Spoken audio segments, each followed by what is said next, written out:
People ask me what a starving man looks like, because they know I was up there, snowed off from the world for the better part of 2 months, the worst winter that country ever recorded. And they think the answer is something to do with the ribs, the hollow cheeks, the way the skin goes. It is not. The body is the least of it. I will tell you what a starving man looks like. He looks exactly like you, sitting across a small table from you in the lamplight, eating his half of what little there is, talking the way he always talked, until one evening you look up and meet his eyes and understand, with a certainty that has no proof and needs none, that the man you have been sharing your last food with has decided, somewhere behind those familiar eyes, that he would be warmer and fuller if you were not at the table at all. That is the thing the old people of that country had a name for. A name they would not say out loud in the winter, and I am not going to pretend it is my name to say either. I will only tell you what happened, in the order it happened, the winter the snow shut us in, and let you decide for yourself whether the thing I came down off that mountain afraid of was out in the trees the whole time, or in the chair across the table, or the answer I have never been able to fully put down, in me. Come in out of it, and welcome. I am glad of the company tonight, more than usual, because this is a cold one to tell and a cold one to sit alone inside of. And there is comfort in not telling it into an empty room. Before I start, do one thing for me. Down in the comments, set down where you are listening from, the town and the country, and the hour on your clock as you begin. I read them. On the hard nights it steadies me to picture all of you in your warm lit rooms, fed and safe and scattered out across the world. None of you snowed in, all of you able to get up and walk to a full kitchen any time you like. Hold on to that while you listen. You will understand why before the end. That is all.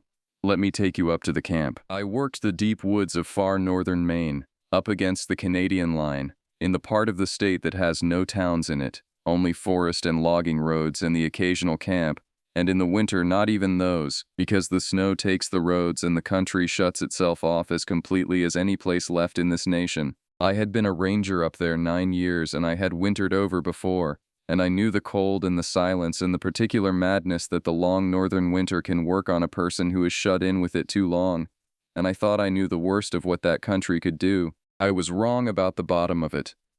There is always a deeper floor than the one you think you have found, and that winter, the winter I am going to tell you about, the country took me all the way down to it. It started, the way these things start, with a missing check-in. There was a man named Orrin who wintered over as caretaker at a remote sporting camp up one of the far drainages, a cluster of log buildings on a frozen pond used by hunters and fishermen in season and shut up empty in the deep cold, except for the one man who stayed to keep the pipes from bursting and the roofs from caving under the snow load. Orrin was past 60, a lifelong woodsman, hard and capable and content with his own company. The kind of man who took a winter caretaking job specifically so that he would not have to see another human face for months. And he checked in by radio once a week. And in the third week of December he did not. One missed check-in was not alarm. The radios up there are unreliable in the cold, and Orrin was the last man on Earth to come to grief, and so we waited. But the weather that December had turned in a way the old-timers were already calling a once-in-a-lifetime winter. Storm stacking on storm, the snow piling up past anything in the record, the cold settling in and not lifting, and a second week went by with no word from Orrin, and a front was building that the forecast said would close the country off entirely for a long stretch once it hit, and so I made the decision to go up and check on him before the door shut, and to do it fast, and that decision is the one I have turned over every winter since. Because if I had waited one more day the storm would have made the trip impossible, and I would have spent that winter warm and fed at the district station, and I would not be the man I am now. I went up on a snow machine, the only way in, a hard half-day run up the buried logging roads in the frozen drainage with my gear, and a week of food lashed behind me.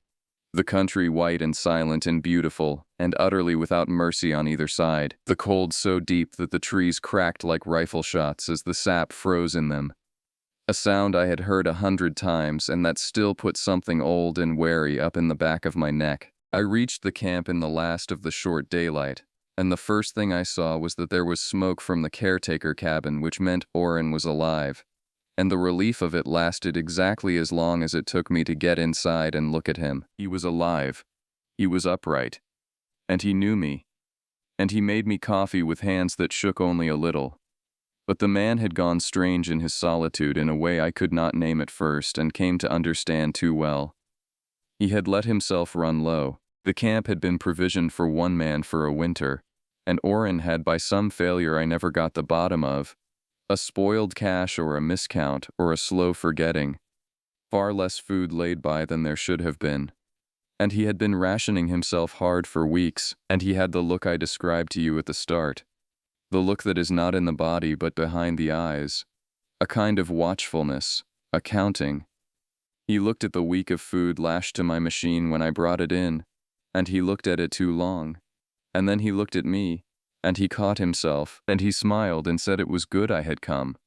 And I told myself the strangeness was only the isolation, the thing the winter does to a man alone, and that with a second person in the camp and a week of food he would come back to himself. And then, that night, the storm I had been racing arrived, and it did not stop for 9 days, and when it finally lifted it had shut the country off so completely that no machine and no plane could reach us. And the radio, which had been failing, gave its last that first night and went silent for good. And Oren and I were alone at that camp, the two of us, with 1 week of food between us and the deepest winter in the history of that country settling down over the buildings like a lid on a pot, and no way out, and no way to call, and no one due to even think about us until the spring thaw opened the roads, which was 3 months off. The arithmetic is the thing I want you to understand, because the arithmetic is the engine of everything that came after. And the arithmetic is not supernatural at all. It is the coldest, realest thing there is. 1 week of food I had brought. Whatever scraps Oren had left, which was little. 2 men. 3 months until any chance of rescue. You do not need to be good with numbers to see the shape of it. We were going to run out, and we were going to run out long, long before anyone came, and we both knew it from the first night. And we did the thing 2 decent men do, which is that we did not say it, not for a while. We rationed. We cut what we ate to almost nothing. We melted snow and drank hot water to fill our stomachs. We stayed in our bedrolls through the long northern nights to burn less, and we talked, in the lamplight, about anything but the arithmetic. And outside the storm screamed and the trees cracked in the cold, and the snow climbed the windows, and the days, the short gray days, went by.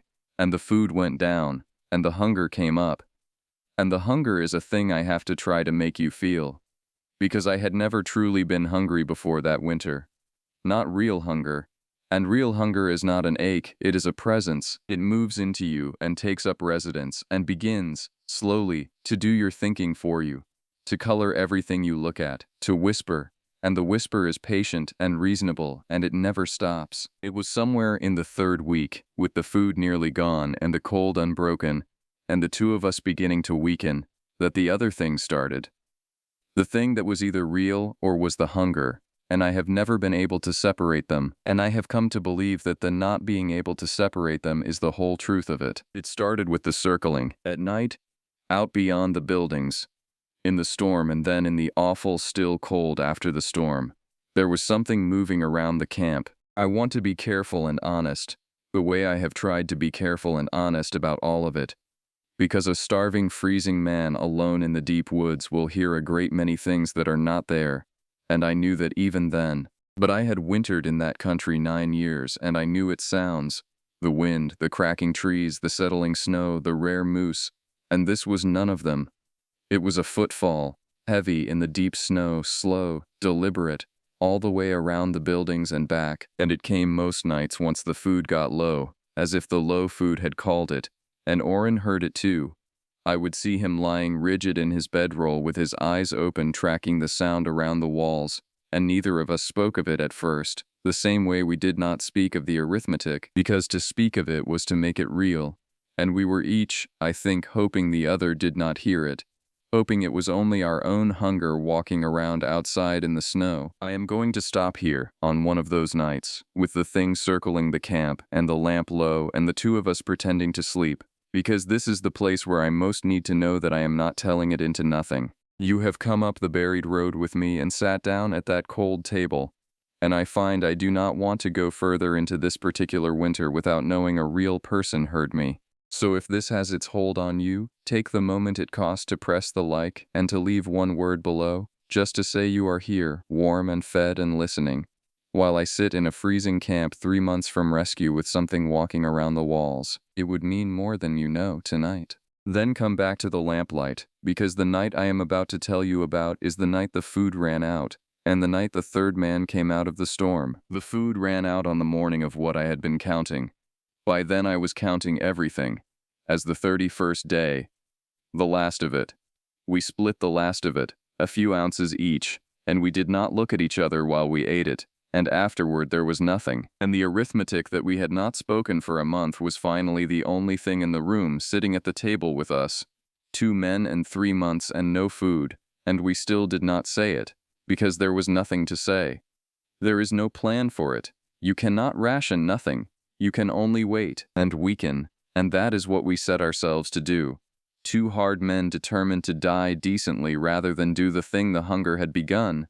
By then to whisper about, the thing the circling outside seemed to be waiting for, the thing the old people of that country had a name for that I will not say. And that night, into that a man came out of the storm. His name, he told us, was Felix, and he was half dead, frostbitten and starved past anything I had ever seen in a living person.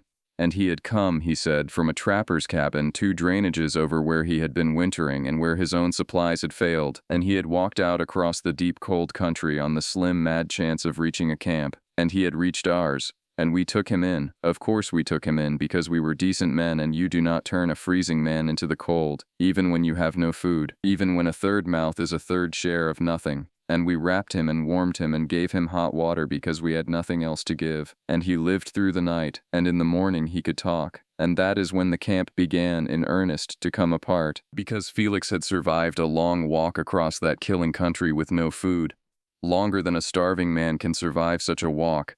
And there was a strength in him, under the frostbite and the wasting, that did not match a man who had been starving in a failed cabin for weeks. And there was a thing in his eyes, the watchfulness, the counting, that I had seen come into Oren's eyes and that I was afraid, by then, was in my own. But in Felix it was further along, it was almost all the way to wherever it was going. And the first night he was strong enough to move on his own. The small things we had left, the last of the cooking fat, a bag of bones I had been boiling and reboiling for the broth, went missing. And there were tracks in the snow inside the woodshed that did not make sense, and Oren, who had gone strange and silent since Felix came, took me aside in the gray cold of the yard and said, low and certain, "That thing did not walk here from any cabin, Reuben. There is no cabin.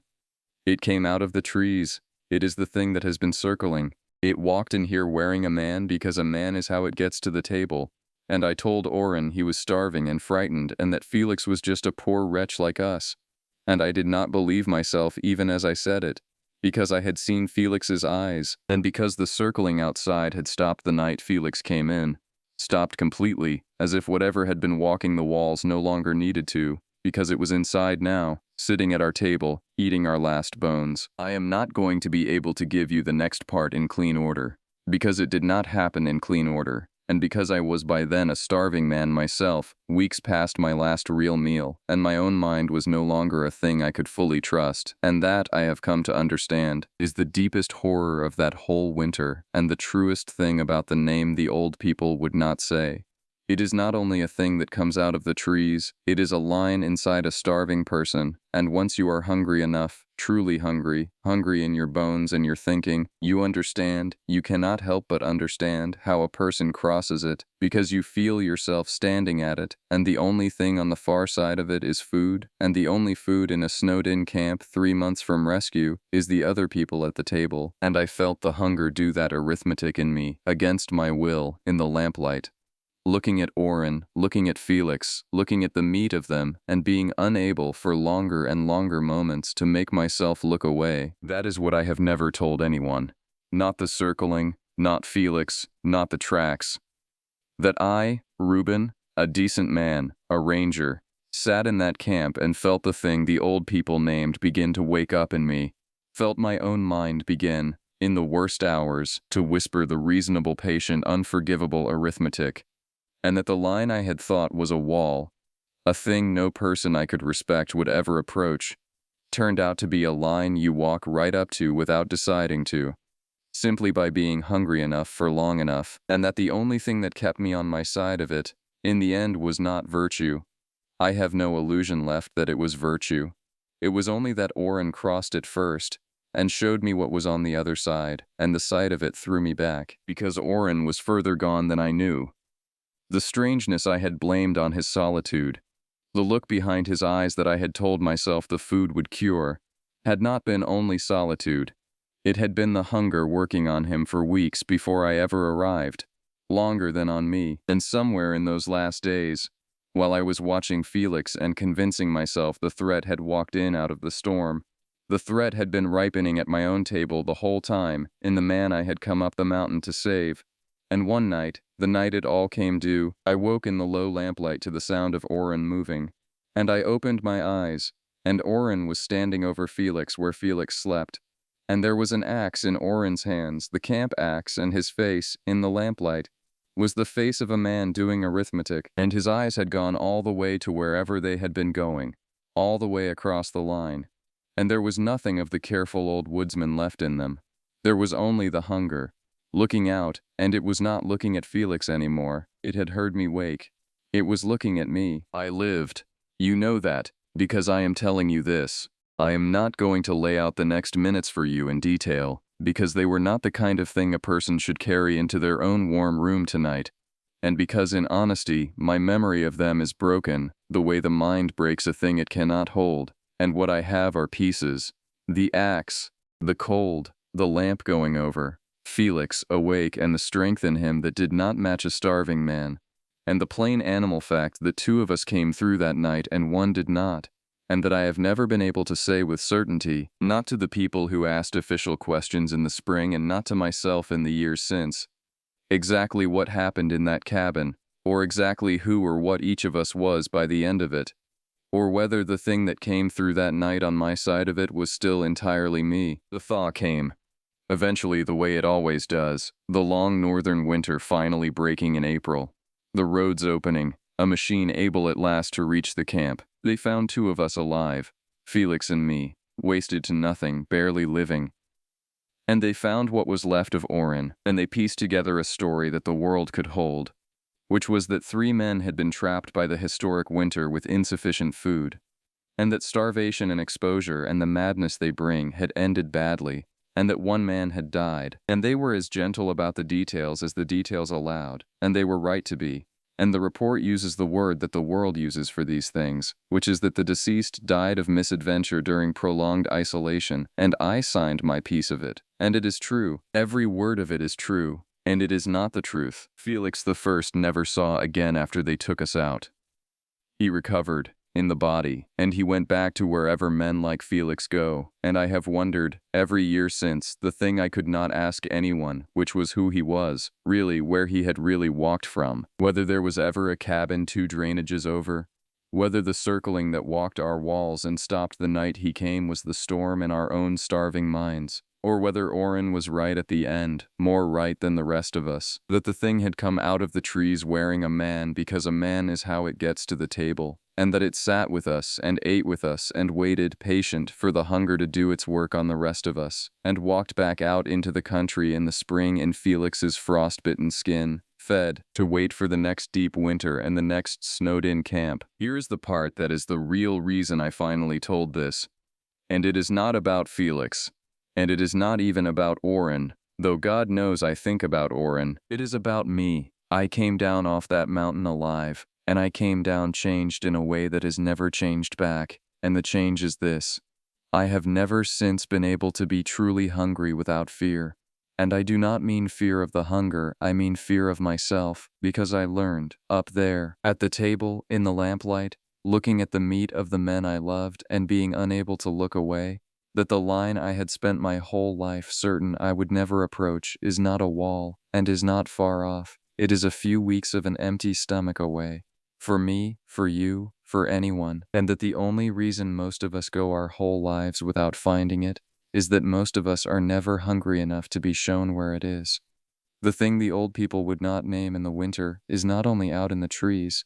I went looking for it out in the trees the whole time, and it was sitting at my table the whole time in the man across from me, and it was I have had to learn to live knowing. walking around inside me the whole time too. A few empty days from waking, the way it is inside everyone. The patient, reasonable hunger that will do the unforgivable arithmetic the moment the food runs out, and call it survival, and be, in the cold, clear logic of a starving body, completely right. So when you get up tonight, after this, and you walk to your kitchen, the way you can, anytime you like, and you open a full cold cabinet and take something to eat without a single thought, I want you to feel, just for a second, what an enormous and fragile mercy that is.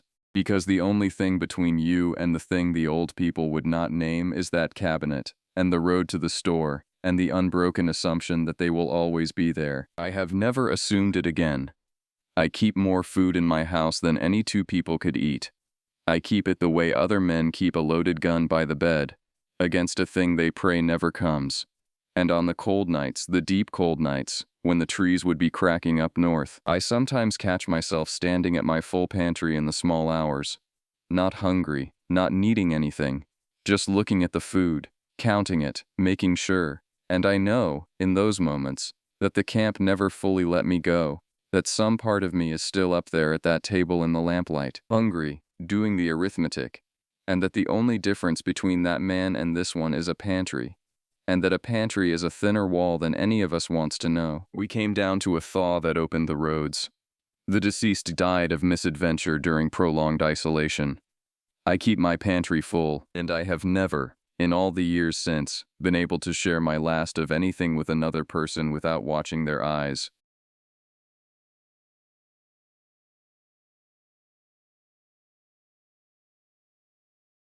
Living in Oak Ridge Heights hasn't been particularly remarkable for a 17-year-old like me. The suburban monotony would have been unbearable if not for my private sanctuary, a small, forgotten patch of woods sandwiched between our neighborhood and the highway bypass. Most people avoid it, thinking it's too small to be worth exploring or too close to the road to be peaceful. Their oversight has become my privilege. Every day after school, I follow the same ritual. I slip out our back door, cut through Mrs. Wilson's neglected garden. She's too elderly to maintain it anymore and doesn't mind my shortcut. And within 5 minutes, I'm at the entrance to my wooded haven. It's nothing spectacular, maybe 15 acres at most, but the trees grow dense enough to muffle the distant traffic and create the illusion of wilderness. I'm what you might call a practiced loner. Making friends has never come easily to me, and high school hasn't improved matters. The woods became my confidant, the place where I shed the forced smiles and awkward silences that define my school days. I've mapped every trail, memorized the location of every distinctive tree, and claimed a particular fallen log as my thinking spot. April 16th started like any other Tuesday. The sky hung overcast, threatening rain but withholding it, casting the world in a flat gray light. School had been particularly draining. 2 surprise quizzes, a mandatory pep rally for a sport I couldn't care less about, and lunch spent avoiding the tables of chattering classmates who never seemed to notice my absence. By 3 o'clock, I felt the familiar itch beneath my skin, the need to escape into solitude. I rushed home, changed into my usual outfit, worn jeans, a navy hoodie, and mud-caked hiking boots that had seen better days, and grabbed my backpack with the essentials: water bottle, sketchbook, and a granola bar. Back by dinner, I called out to my mother, who barely looked up from her laptop where she was finishing work projects. She raised a hand in acknowledgement, used to my afternoon disappearances. The damp air carried the scent of approaching rain as I navigated the entrance path, fallen leaves compacted from years of my solitary footsteps. I pushed my earbuds in, scrolling through my phone until finding a true crime podcast, background noise to accompany my thoughts. The familiar embrace of the woods welcomed me, branches creating a canopy overhead that darkened the already gloomy afternoon. Something about the quality of light that day made the shadows deeper, the silence between podcast segments more pronounced. But I dismissed the sensation, chalking it up to the weather and my already sour mood. I couldn't have known that this ordinary Tuesday would become the dividing line in my life, the before and after. That the woods I thought I knew would reveal something that would haunt my every waking moment and turn my dreams into nightmares that left me gasping in the dark. The first raindrops began to fall, pattering against the leaves above me as I ventured deeper into the trees, following a path I could have walked blindfolded. About 20 minutes into my walk, I decided to deviate from my usual route. A recent rainstorm had toppled a large oak, creating a new clearing I hadn't fully explored. The podcast in my ears had shifted to an advertisement break, so I lowered the volume and focused on navigating the uneven ground, stepping carefully over exposed roots and fallen branches. The new clearing had transformed since my last visit. Spring had brought a carpet of tiny white wildflowers and an explosion of mushrooms thriving in the damp conditions. I knelt to examine a particularly interesting cluster of fungi, their caps a vibrant orange against the dark soil. My biology teacher might appreciate a photo for extra credit. Rising to my feet, I decided to circle the entire fallen tree before heading to my usual spot. That's when my foot connected with something that immediately registered as wrong. The texture beneath my boot wasn't the springy forest floor or the crunch of dead leaves. Instead, it yielded in a way that sent immediate signals of alarm through my nervous system. The sensation was unmistakably like stepping on flesh. I yanked my foot back instinctively, stumbling backward and nearly falling. My heart hammered against my rib cage as I tore my earbuds out, suddenly needing all my senses alert. The forest sounds rushed in. Birds, distant traffic, the soft patter of increasing rain. But they seemed distant compared to the blood pulsing in my ears. Swallowing hard, I forced myself to look down at what I'd stepped on. My mind struggled to process what my eyes were seeing. There, partially obscured by fallen leaves and perfectly integrated with the surrounding soil, was a human face. Not a mask, not a doll. A face, with detailed features emerging from the earth itself, as if someone had been buried vertically with only their face pressing against the surface. The craftsmanship was impossible. Every detail was rendered with photographic precision. Pores, the slight asymmetry of natural features, even fine wrinkles around the closed eyes. The coloration matched the surrounding dirt perfectly, yet the textures shifted subtly across the features, smoother across the forehead, slightly rougher along the jawline. My footprint had left an impression on what appeared to be the cheek, but instead of staying compressed like soil should, the imprint was already reforming, the surface slowly returning to its original shape like flesh bouncing back after pressure.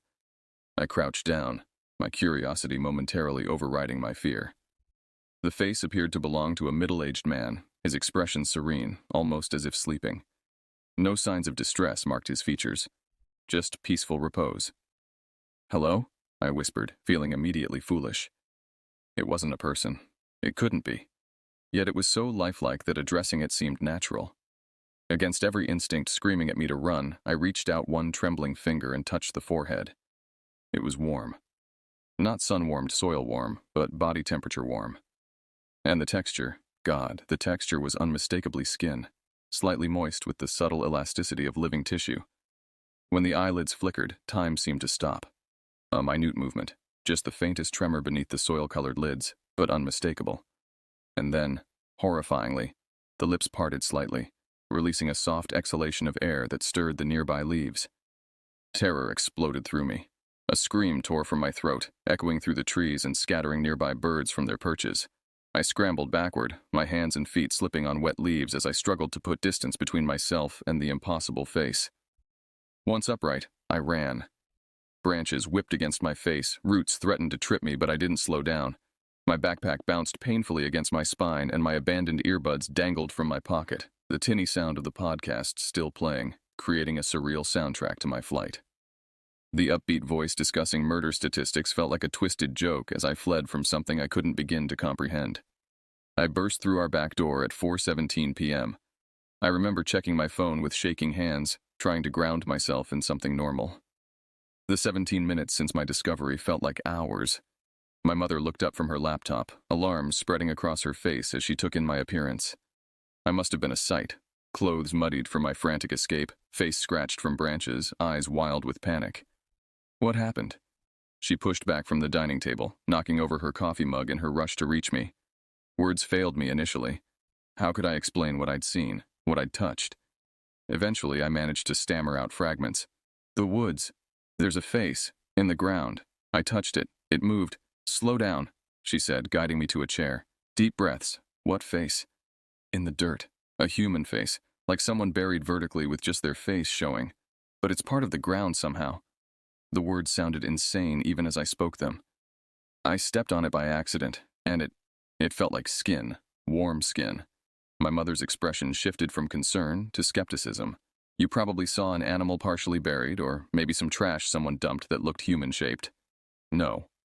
I was adamant, the sensation of that warm flesh beneath my fingertip impossible to dismiss. I know what I saw, what I touched. It blinked, Mom. Its lips moved. She studied my face, clearly trying to decide how to handle what she perceived as either a delusion or an overactive imagination.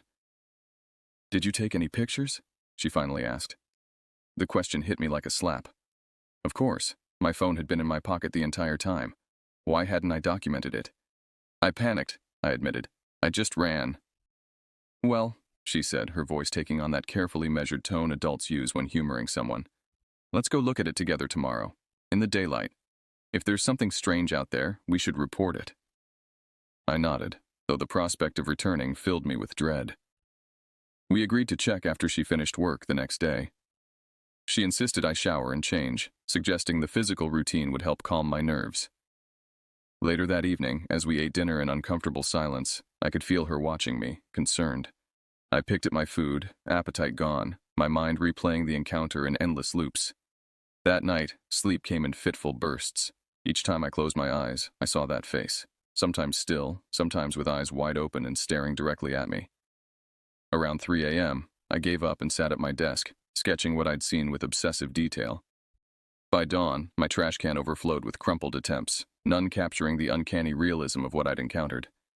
I skipped school the next day, claiming illness. My mother, still worried, didn't argue. She worked from home, checking on me periodically.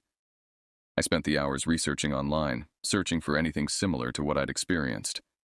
Archaeological discoveries, art installations, optical illusions, nothing matched the visceral reality of what I'd found. By afternoon, I'd convinced myself that returning with my mother would validate my experience. The face would still be there, and an adult would witness it, making it real beyond my own perception.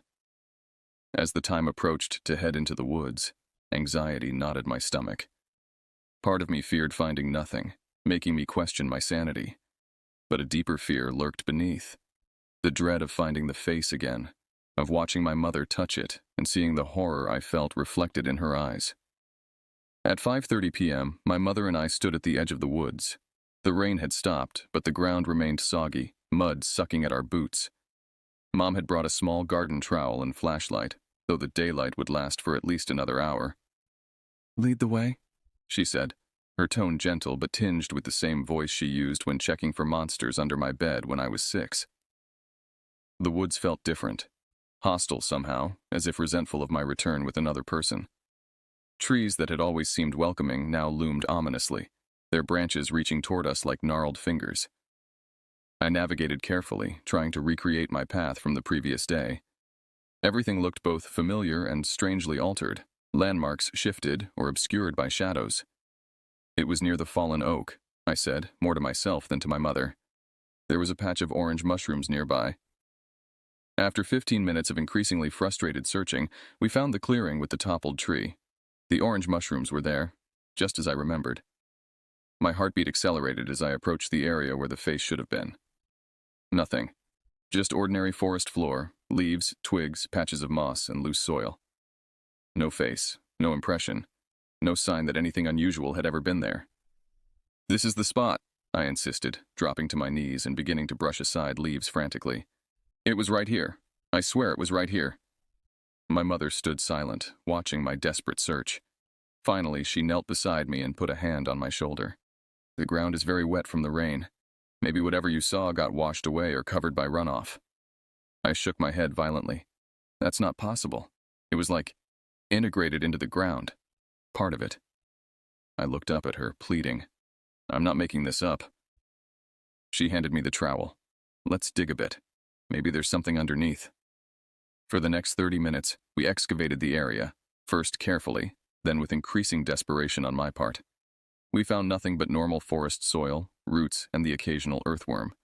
No evidence of anything unusual, certainly nothing resembling human remains or an art installation. As daylight began to fade, my mother gently suggested we head home.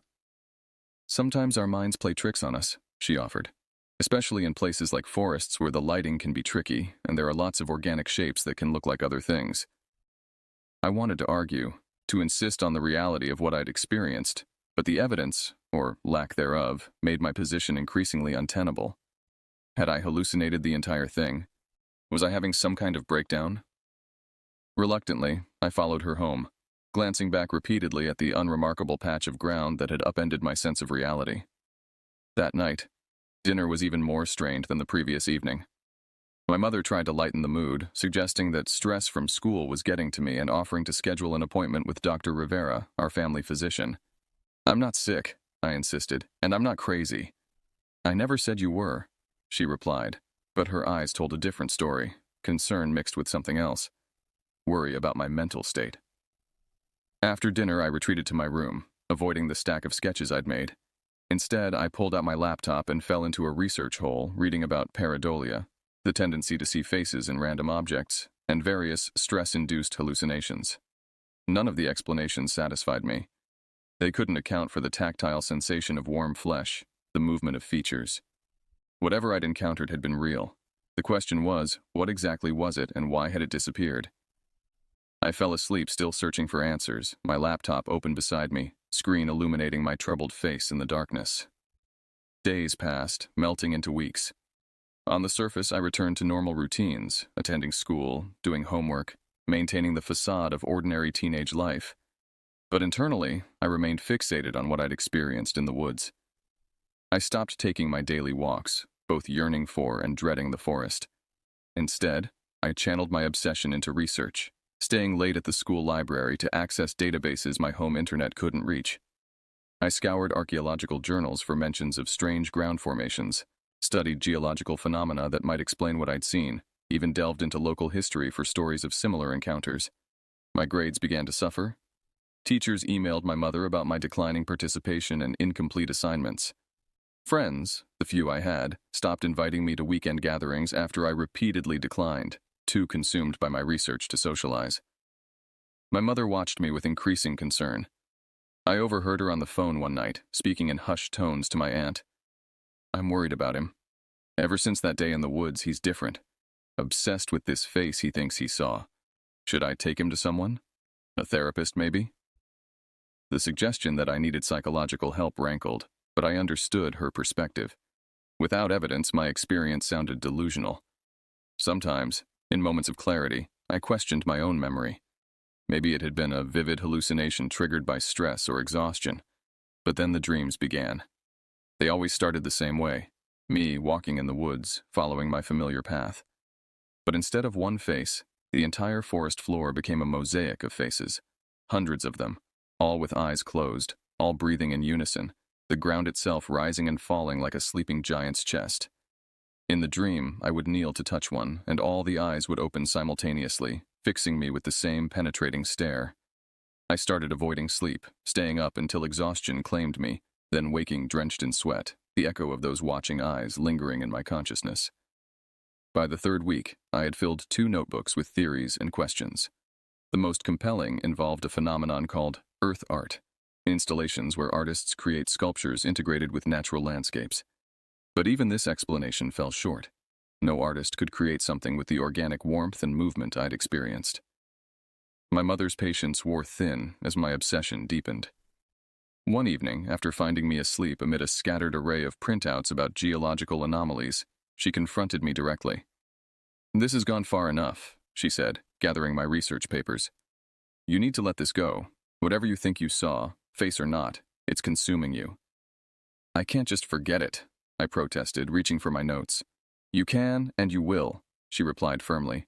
"I'm calling Dr. Rivera tomorrow, and I want you to talk to someone professional about this fixation."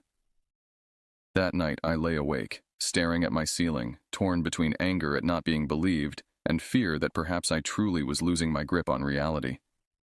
What if there was nothing in those woods? What if my mind had manufactured the entire experience? But as dawn approached and exhaustion finally pulled me towards sleep, a new and terrifying thought surfaced. What if the face was real, but had deliberately disappeared when I brought my mother? What if it wanted only me to see it? And what if it was waiting for me to return alone? 37 days after my initial encounter, I forced myself to return to the woods. My mother, believing my obsession had finally subsided after 2 sessions with a therapist, during which I carefully avoided mentioning the face, instead discussing general school stress, had relaxed her vigilance. The forest welcomed me with familiar scents of decomposing leaves and damp earth. Spring had fully arrived, carpeting the ground with new growth and shifting the quality of light as it filtered through fresh green canopy. I deliberately avoided the fallen oak, instead taking a different path that looped around the western edge of the woods. My senses remained hyper-alert, scanning the ground for anything unusual, my body tense with anticipation and dread. Nothing seemed amiss until I reached a small stream that divided the property, little more than a trickle most times of year, swollen slightly from recent rains. As I prepared to step across using the familiar stone crossing, something in the water caught my attention. At first, I thought it was just ripples distorting my reflection. But as I stared more intently, the water seemed to organize itself into a pattern that unmistakably resembled human features: eyes, nose, mouth, formed by the way light played across the surface and the arrangement of pebbles beneath. Coincidence, I whispered to myself. Pareidolia. But even as I tried to rationalize it, the water face seemed to gain definition, becoming more distinct rather than dissolving under scrutiny. And like the earth face before it, this watery visage possessed an impossible level of detail. The subtle curve of lips, the precise shape of nostrils, even the suggestion of eyelashes where water rippled against the bank. My heart hammered as I crouched for a closer look.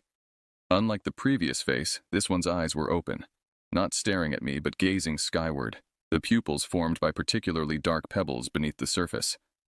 Fighting against every instinct urging retreat, I reached toward the water, wondering if this apparition would also possess impossible physical properties.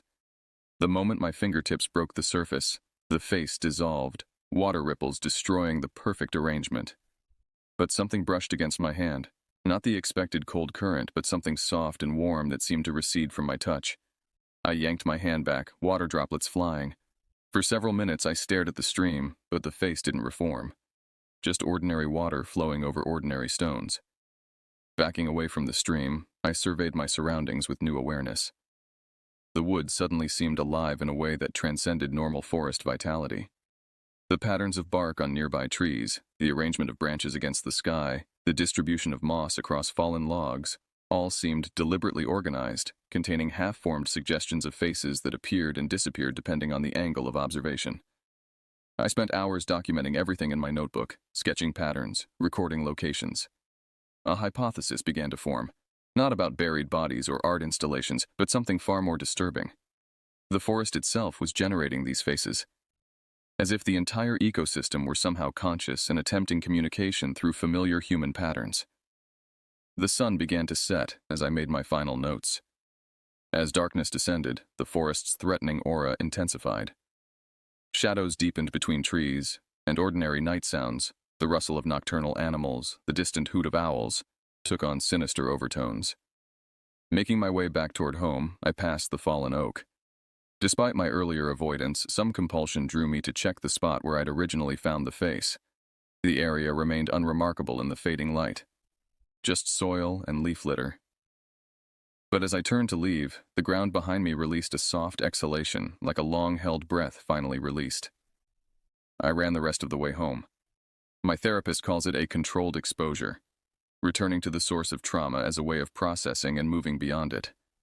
But there was nothing controlled about my decision to spend the night in the woods 53 days after my initial encounter. I told my mother I was staying at a friend's house to work on a school project. She seemed pleased by this sign of normalcy, this evidence that I was reconnecting with peers and focusing on academics again. The lie tasted bitter, but necessary. I packed carefully: flashlight, extra batteries, water, protein bars, sleeping bag, first aid kit. And my phone, fully charged, camera function easily accessible. This time, I would document everything. Twilight was fading into true darkness as I reached the woods. Setting up my small camp near, but not too near, the fallen oak, I prepared for a long night of observation. The forest seemed to acknowledge my presence with subtle shifts in its ambient sounds. Birds falling silent, insects intensifying their chorus, branches creaking despite the absence of wind. Hours passed. I alternated between scanning my surroundings and documenting my observations in a new notebook.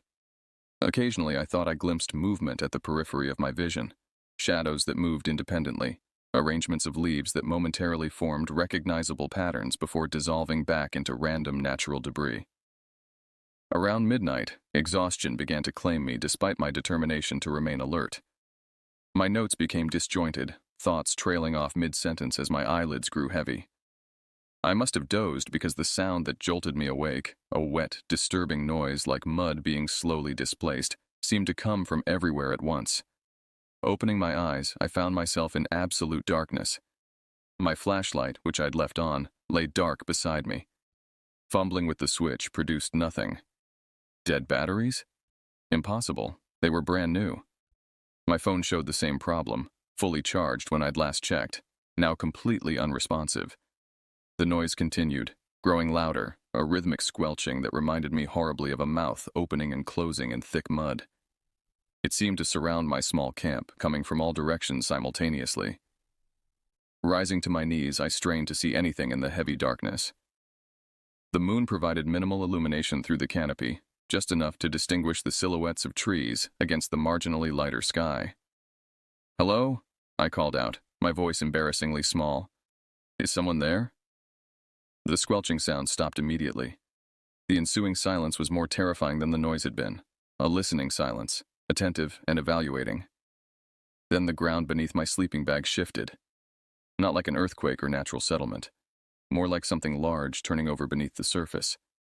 My entire body tensed as I felt the earth rise slightly beneath me, forming subtle contours that pressed against my legs and back. I scrambled off my sleeping bag, heart threatening to burst from my chest. Using what little moonlight filtered through the leaves, I could see that the ground where I'd been lying was changing, the surface rippling and organizing itself into unmistakable patterns. Faces. Dozens of them. Not just one isolated visage like before, but an entire section of forest floor transforming into a mosaic of human features. Men, women, various ages and expressions, all rendered in perfect detail despite being formed from nothing but soil and leaf litter. Their eyes remained closed, but their mouths moved in silent unison, opening and closing with those terrible wet sounds I'd heard earlier. Some turned their heads slightly, adjusting their positions as if seeking comfort beneath the surface. I stood frozen, unable to run, unable even to scream. My brain struggled to process what my eyes were witnessing, an impossibility made horrifyingly real. Then as one, all the eyes opened. Dozens of gazes fixed on me, pupils contracting in the dim light just as human eyes would. Some blinked, others stared unwaveringly. All possessed the same unsettling awareness, the same terrible intelligence. One face, positioned directly where my sleeping bag had been, spoke. Not in words exactly, but its mouth formed shapes that somehow translated into meaning in my mind. "We have been waiting for you to return." The voice wasn't audible in the conventional sense. Rather, it resonated directly in my thoughts, bypassing my ears entirely. The sensation was invasive, intimate in a way that felt deeply violating. "What are you?" I managed to whisper. The faces shifted, some smiling slightly, others maintaining neutral expressions. The one that had spoken replied, "We are the foundation, the witness, the memory." "Human?" I asked, though I already knew the answer was both yes and no. "Once," came the reply. "Now part of something greater." Other faces began to speak, their thought voices overlapping in my mind, creating a dizzying chorus of communication.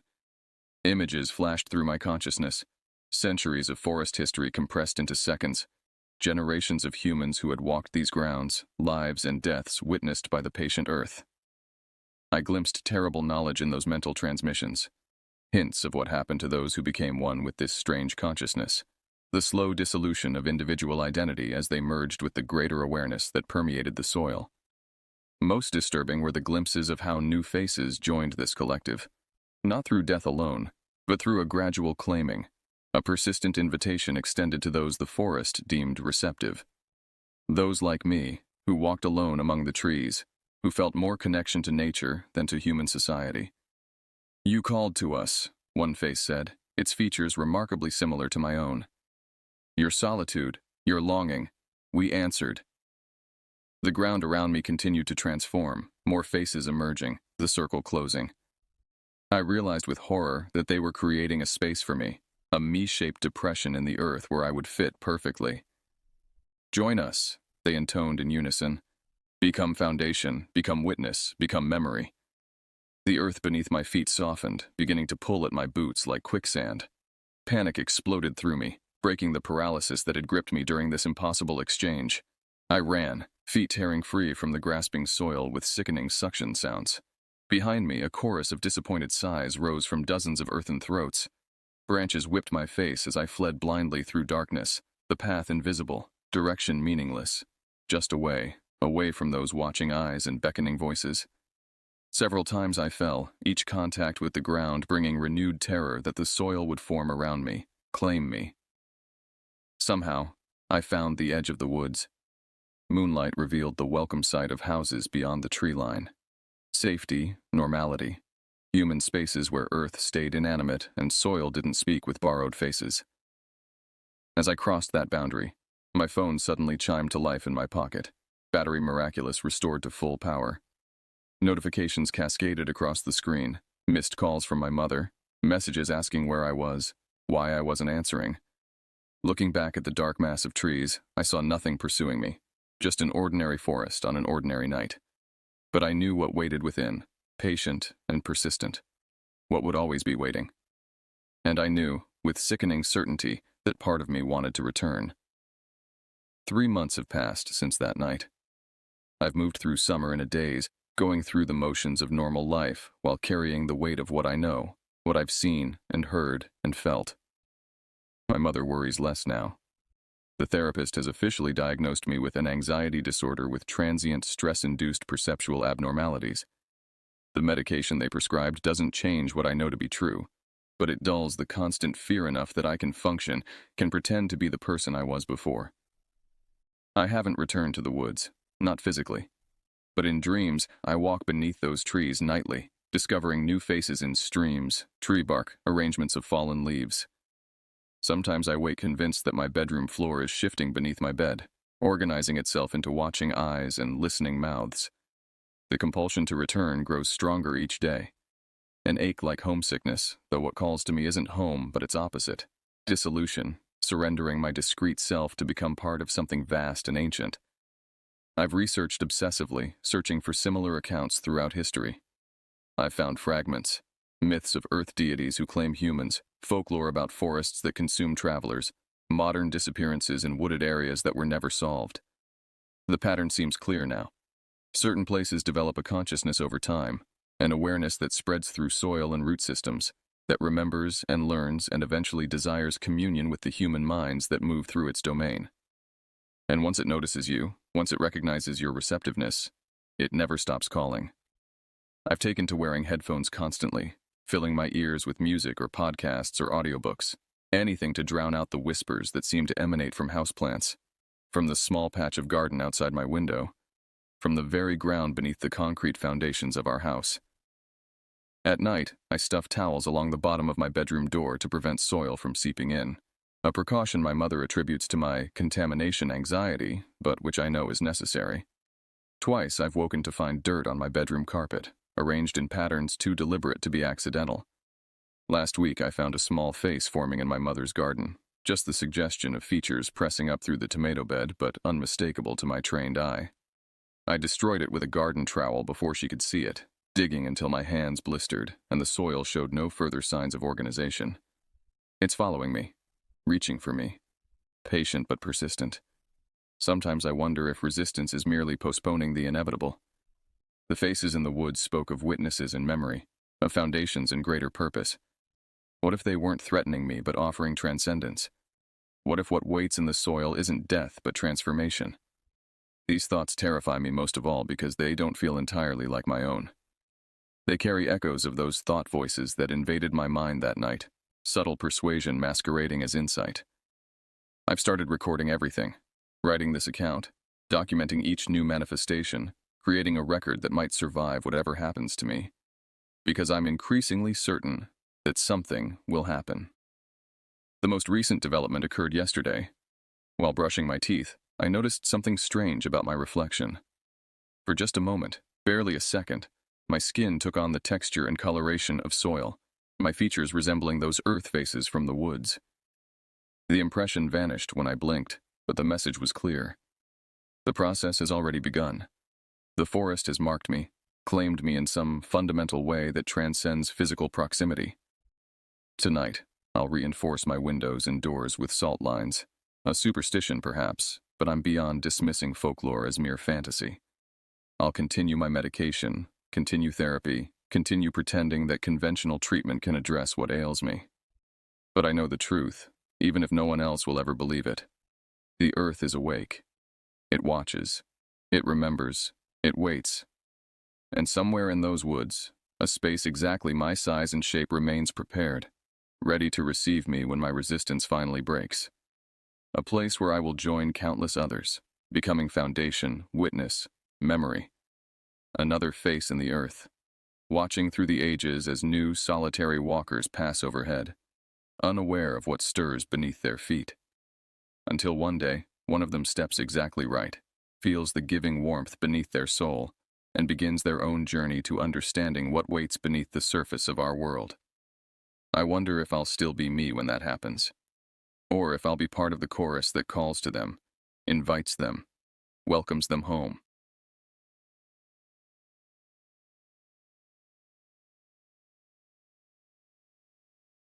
I lived in rural Florida about 10 years ago when I was 17.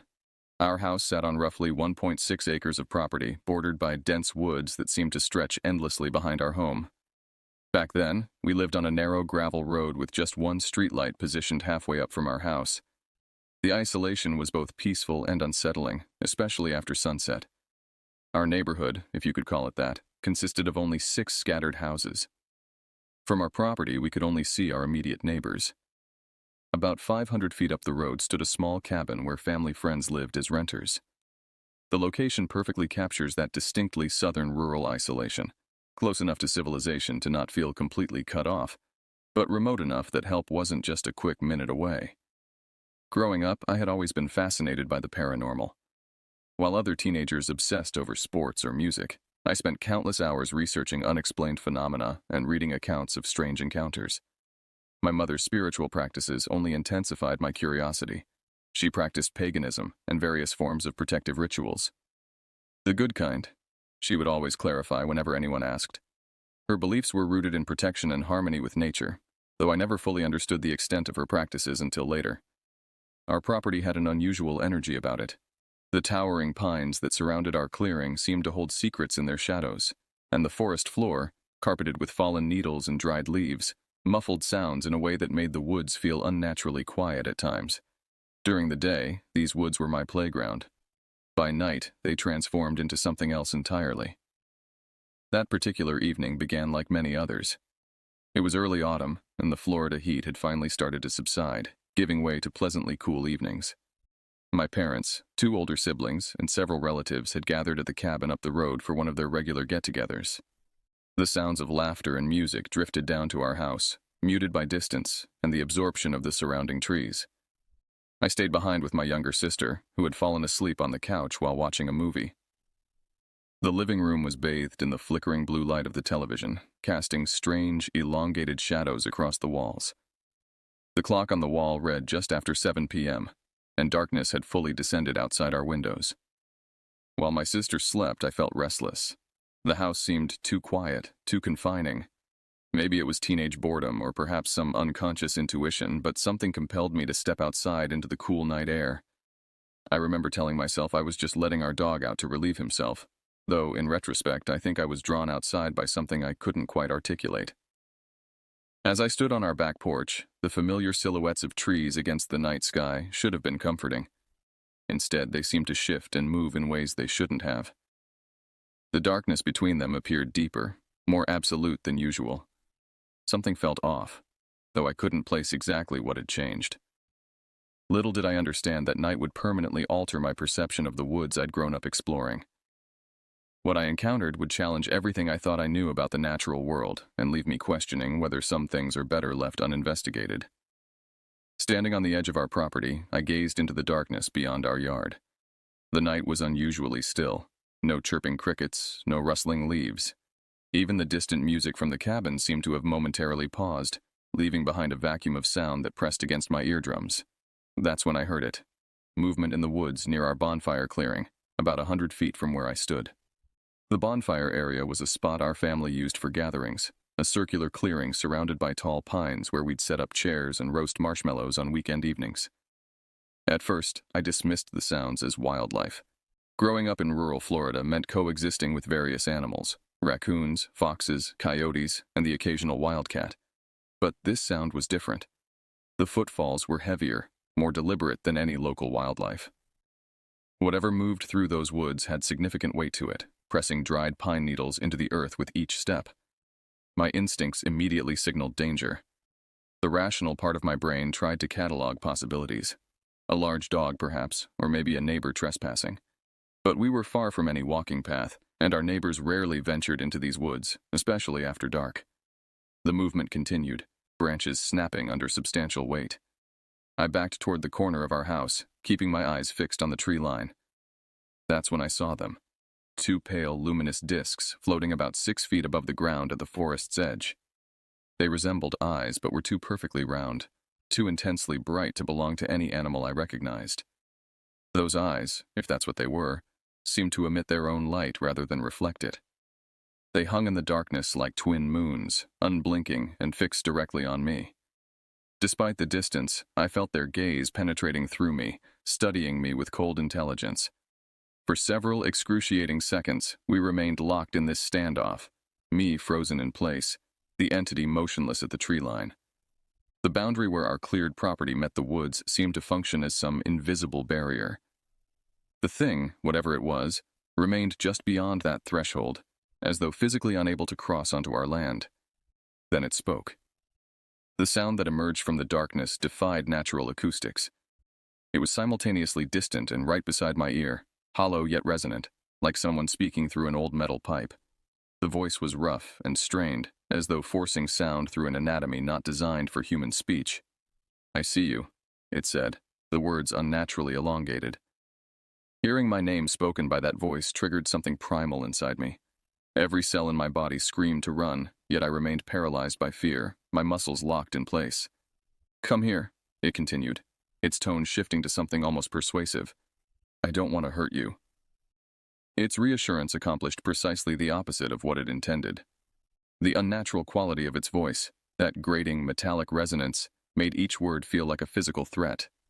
Though it remained at the tree line, I sensed its growing impatience, its desire to close the distance between us. "Here," it repeated, sharper this time, more command than invitation. The realization that this entity couldn't, or wouldn't, cross onto our property finally broke my paralysis. A rush of adrenaline flooded my system, briefly overwhelming my terror with youthful indignation. In that moment of misplaced courage, I committed what could have been a deadly mistake. I grabbed a rock from the ground about half the size of my fist and hurled it toward those glowing eyes. "Get out of here!" I shouted, my voice cracking with fear despite my attempt at bravery. In the darkness, I couldn't see if my projectile found its mark. But the response was immediate and terrifying. A piercing screech erupted from the tree line, a sound so unnaturally loud and high-pitched that it seemed to vibrate the air itself. Then, impossibly, the rock I had thrown moments before whizzed past my head, missing me by mere inches before disappearing into the woods behind our house. The force behind that return throw was nothing human.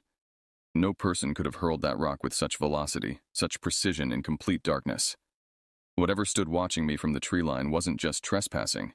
It was something I couldn't begin to comprehend. I ran for the front door, fumbling with the handle before practically falling inside. My sister had awakened, rubbing her eyes sleepily from her place on the couch.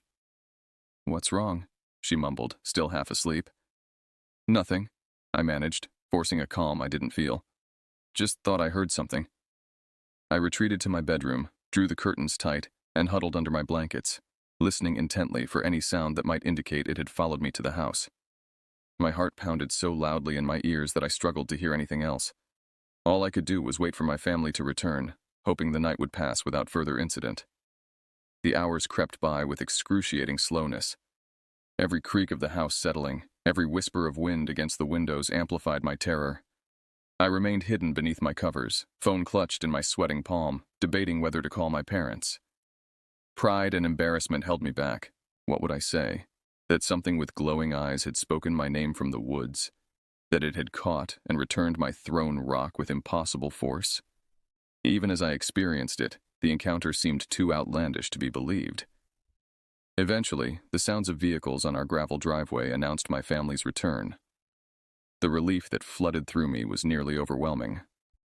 I emerged from my room on unsteady legs to find my mother in the kitchen, putting away leftovers from the gathering. Without explanation, I wrapped my arms around her and held tight. "Thank you," I whispered, "for protecting the family." She pulled back, studying my face with concern. "What do you mean? What happened?" "I don't want to talk about it," I replied, summoning a small smile. "Just, thank you." That night marked the beginning of my insomnia. Sleep refused to come as I lay staring at my ceiling, ears straining for any sound from outside. The rational part of my brain tried to explain away my experience. Maybe it was a hunter with a flashlight, perhaps the returned rock was simply my imagination. But I knew with bone-deep certainty that whatever I had encountered was neither natural nor easily explained. The next morning, I ventured cautiously to the spot where I'd thrown the rock. Daylight transformed the woods into something mundane and familiar, yet I couldn't shake the feeling of being watched. The bonfire clearing showed no obvious signs of disturbance, no footprints or evidence of what I'd seen. This absence of proof only deepened my unease. If there were no traces, how could I convince myself or anyone else of what had happened? Over the following days, I developed new habits. I refused to go outside after sunset.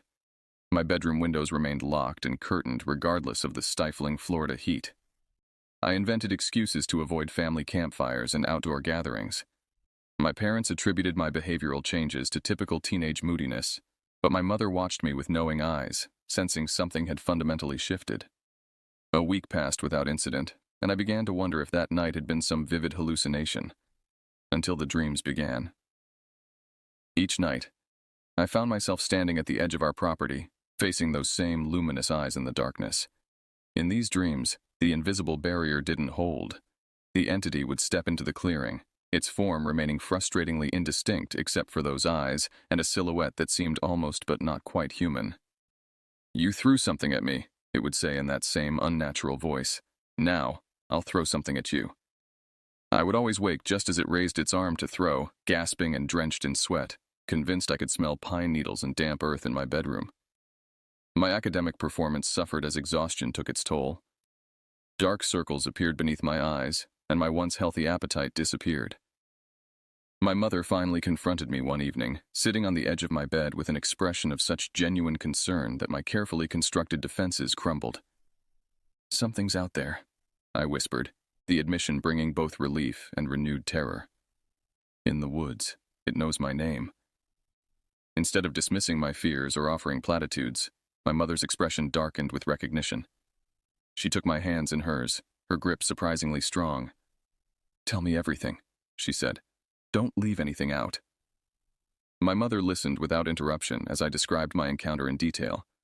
The unnatural movement, the glowing eyes, the impossible voice, and the returned rock. When I finished, she didn't question my sanity or offer rational explanations. Instead, she nodded slowly, her eyes focused on something distant. "The property has always been protected," she said finally. "My rituals ensure that." Her confirmation of supernatural protection should have been comforting, but it only raised more questions. If our land was protected, what exactly was being kept at bay? And why was it targeting me specifically? Mom rose and went to her closet, returning with a worn, leather-bound book I'd never seen before. The spine was cracked with age, the pages yellowed and fragile as she carefully opened it. "Our family has lived with these woods for generations," she explained. "What you encountered isn't new to this land." She turned the book toward me. On the page was a detailed hand-drawn illustration dated 1932, depicting a tall, gaunt figure standing among trees. Its eyes were rendered as empty circles, giving it an unsettling, hollow appearance. The accompanying text described the Watcher in the Woods that had stalked the property's borders for as long as anyone could remember. "Your great-grandmother first documented it," Mom continued. "Every few decades, it becomes more active, testing boundaries, seeking ways to cross onto protected ground. According to family records, the entity never managed to claim anyone from our bloodline, though there were accounts of missing travelers and hunters who ventured too deep into the surrounding forest." The local indigenous people had apparently warned early settlers about the area, advising them to perform specific rituals before building homes. Those who heeded the warnings thrived. Those who dismissed them often abandoned their properties after experiencing phenomena similar to what I'd witnessed. "But why now?" I asked. "Why me?" My mother's expression grew troubled. "It's drawn to certain qualities: curiosity, emotional intensity, the threshold between childhood and adulthood. You're exactly the kind of person it finds interesting." She explained that my research into the paranormal might have inadvertently attuned me to forces most people remain blissfully unaware of. By seeking knowledge of the unknown, I had potentially made myself visible to it. "What exactly is it?" I pressed, needing to understand the threat I faced. My mother chose her words carefully. "The settlers called it many things: watcher, stalker, collector of souls. The indigenous people had their own name for it that roughly translates to the hungry one. But names have power, and it's dangerous to speak of such things too directly." She closed the book. "What matters is understanding how to stay protected. You challenged it, drew its attention more fully to you. Now we need to strengthen our defenses." That night, my mother taught me the protective rituals that had been passed down through generations of our family. We burned specific herbs, spoke ancient words in languages I didn't recognize, and placed symbolic objects at crucial points around our property. The ritual felt simultaneously primitive and profound, connecting me to ancestors who had faced the same entity centuries before. As we worked, my mother revealed more family history. Stories of close calls, of relatives who had glimpsed the entity during particularly vulnerable moments in their lives. Some had heard it mimic loved ones' voices to lure them into the woods. Others had found strange arrangements of sticks and stones on the property boundaries, apparent attempts to disrupt the protective barriers. "Remember," my mother cautioned, "it can't enter our land uninvited. It can't cross the threshold unless welcomed. But it's patient and clever, and it will use your fears and weaknesses against you." As we completed the final elements of the ritual near the tree line, I felt the weight of countless generations who had performed these same actions to keep their families safe. For the first time since my encounter, I felt a measure of control returning. Not enough to eliminate my fear, but sufficient to face another night with something resembling courage. "Will this stop the dreams?" I asked as we gathered our supplies. My mother's hesitation told me everything before she answered. "The dreams are its attempt to reach you through means that don't require physical crossing. Your mind remains your own territory to defend." That night, exhaustion finally overcame fear, and I fell into deep sleep. The entity visited my dreams as expected, but something had changed. The barrier between us remained intact, and I sensed frustration emanating from those glowing eyes as they watched me from the darkness. "Your mother can't protect you forever," it said, its voice somehow clearer in the dreamscape. "Eventually, you'll come to me." For the first time, I found my voice in the dream. "Never." The eyes narrowed, and I detected something new in its demeanor, respect perhaps, or reassessment. It hadn't expected resistance. Before the dream faded, I heard its final words. "We have time. I've waited for generations. I can wait for you." 2 weeks passed with relative calm. The dreams continued but lost their terrifying edge as I learned to recognize them as battlegrounds rather than helpless nightmares. During daylight hours, I could almost convince myself the entire experience had been exaggerated by an overactive imagination. Almost. Then came the gifts. The first appeared on our front porch one morning, a precisely arranged collection of small animal bones forming an intricate pattern. My father dismissed it as the work of local kids playing pranks, sweeping the bones away before I could examine them closely. But I recognized the deliberate placement, the unnatural symmetry that no child could have achieved. 3 days later, I found a dead fox placed at the exact spot where I had stood during my initial encounter. Its body was unmarked, showing no wounds or signs of predation, yet its eyes had been removed with surgical precision. The discovery sent me retching into the bushes while my older brother disposed of the carcass. "This isn't funny anymore," he told my parents that evening. "Someone's targeting our house." They called the sheriff, who dutifully took notes and promised to increase patrols on our road. But I knew law enforcement couldn't protect us from what lurked in those woods. The entity was escalating, growing more bold in its attempts to provoke a response, specifically from me. The following weekend, My parents insisted I accompany them to a neighbor's gathering, hoping to break my self-imposed isolation. I reluctantly agreed, finding temporary comfort in daylight and the company of others. As afternoon faded into evening, however, my anxiety mounted. By sunset, I was visibly agitated, checking my watch and suggesting we leave before darkness fully descended. My mother recognized my distress and made excuses to our hosts. As we walked toward our car, I felt eyes on me. Not the supernatural gaze from the woods, but human observation. A neighbor's son, about 20 years old, approached me while my parents chatted with other adults. "You're the kid who's been seeing things in the woods, right?" he asked without preamble. My surprise must have shown on my face because he quickly added, "Word gets around. My grandfather used to talk about something similar when I was younger." Against my better judgment, I found myself asking, "What did he say about it?" The young man, whose name was apparently forbidden to mention, glanced around before continuing in a lower voice. He called it the collector, said it gathered things that interested it, sometimes objects, sometimes animals, sometimes people. A chill washed over me despite the warm evening air. "My grandfather claimed he encountered it when he was about your age," he continued.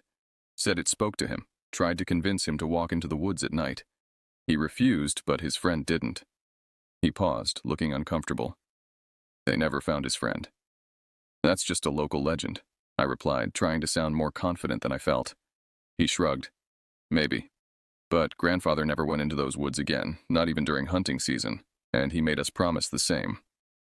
As we drove home in the gathering darkness, I couldn't shake the young man's words.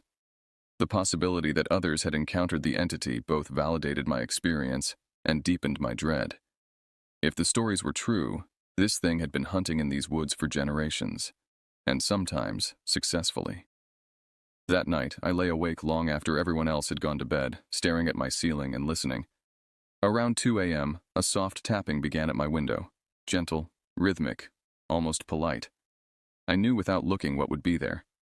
The curtains remained closed, but in my mind's eye I could see those luminous orbs floating outside the glass. The tapping continued for nearly an hour, occasionally interspersed with the sound of my name being called in that horribly familiar voice. Eventually, it stopped, replaced by silence so absolute it seemed to have weight. I must have drifted off because I woke suddenly to find myself standing in our front yard, the cool grass beneath my bare feet. Moonlight illuminated the clearing enough to see that I was mere steps from the tree line. Ahead, just within the shadows of the forest, those pale eyes watched me. With horror, I realized I had sleepwalked dangerously close to crossing the boundary. The entity had nearly succeeded in luring me beyond protection while my conscious defenses were lowered. I backed away slowly, keeping my eyes fixed on those glowing orbs until I reached our front door. Inside, I woke my mother in a panic, explaining what had happened. Her face paled as she realized the entity had found a new strategy. If it couldn't cross onto our property, it would try to draw me off it. "We need to take more drastic measures," she decided, her voice tight with concern. "This has gone beyond simple boundary protections." My mother spent the following day gathering supplies and consulting her books. That evening she informed the family we would be performing a more powerful ritual, one specifically designed to reveal what we faced so we could defend against it more effectively. "Knowledge is power," she explained as we gathered in the living room. "If we can see it clearly, understand what draws it to us, we gain advantage." My father, always supportive of my mother's practices despite his own skepticism, helped arrange candles in a specific pattern. My siblings looked uneasy, but participated without complaint. They had witnessed enough strange occurrences recently to take the threat seriously. As darkness fell, we began the ritual. My mother burned herbs that filled the house with sweet, earthy smoke. She spoke words in that same ancient language, her voice growing stronger with each phrase. The atmosphere in the room changed subtly. The air felt thicker, charged with potential. "Now," she instructed me, "think about your encounters. Recall every detail, the sounds, the sensations, the exact words it spoke to you." I closed my eyes and concentrated, mentally revisiting each interaction with the entity. As the memories surfaced, the candle flame suddenly stretched upward, burning with unusual intensity. "It's responding," my mother whispered. "It feels our attention." A low humming vibration filled the room, making the windows rattle slightly in their frames. The temperature dropped noticeably, our breath becoming visible in the suddenly chilled air. "What's happening?" my father asked, his customary calm faltering. My mother's expression was one of fierce concentration. "We're pulling back the veil, seeing through its disguise." The smoke from the herbs began swirling unnaturally, condensing into a vaguely humanoid shape in the center of our circle. Within this smoky silhouette, 2 points of light appeared, those same pale, luminous discs that had watched me from the woods. "Why have you come to this family?" my mother demanded, her voice commanding. The smoke figure wavered, and that now familiar voice emerged, but clearer, less strained than I had heard before. "I have always been here," it replied. "Long before your family, before any settlers. This land remembers me." "What do you want with my child?" my mother pressed. The smoke shifted, those glowing eyes turning directly toward me. "Potential, curiosity, youth, things I have lost." A sudden realization hit me. This entity wasn't necessarily malevolent in the way I had imagined. It was ancient, alienating, frightening in its otherness, but its interest in me wasn't simply predatory. It was drawn to qualities I possessed that it recognized or perhaps coveted. "Are you human?" I found myself asking. "Were you ever human?" The smoke rippled, almost like laughter. "I was, long ago, before time was measured as you measure it." My mother tensed beside me. "A human who became something else," she murmured, "through choice or circumstance." "Choice," the voice confirmed. "Always choice. As your child will have choice." The implication chilled me more deeply than any supernatural encounter. This entity believed I could, or would, become like it someday. That my fascination with the unknown might lead me down a path similar to whatever transformation it had undergone. "I don't want what you're offering," I stated firmly. The smoke figure inclined what passed for its head. "Yet, you don't want it yet, but curiosity grows, questions multiply, ordinary existence dulls. I have watched your kind for centuries. I recognize the signs." My mother stepped forward, placing herself between me and the apparition. "You will not have my child. Not through force, manipulation, or temptation. This family stands protected." The smoke began to dissipate, those glowing eyes dimming slightly. Before it fully vanished, the entity spoke one final time. "Protection doesn't last forever. Generations pass, knowledge fades. I remain." With those words, the smoke scattered, the candles extinguished simultaneously, and the temperature gradually returned to normal. We sat in stunned silence for several moments before my father switched on the lights. "Did we banish it?" my younger sister asked hopefully. My mother's expression was somber. "No, we merely understood it better, and it understood us." That night, for the first time since my initial encounter, I slept without dreaming of glowing eyes or voices from the darkness. But this absence brought no comfort. I sensed the entity had simply changed tactics once again, settling in for a longer game than I had initially realized. The revelation that our unwelcome watcher had once been human transformed my fear into something more complex. Horror remained, certainly, but now accompanied by uncomfortable curiosity. What process could change a person into such an entity? How long had it existed in this in-between state, neither fully human nor supernatural? Most disturbingly, what had it recognized in me that suggested I might follow a similar path? These questions consumed my thoughts in the days following our ritual. I delved deeper into my mother's books, searching for historical accounts that might explain the entity's origins. Among her collection, I discovered a journal dating back to the early 1800s, written by a settler who had originally claimed our land. The journal detailed the writer's encounters with local indigenous people who warned about the area's dangerous history.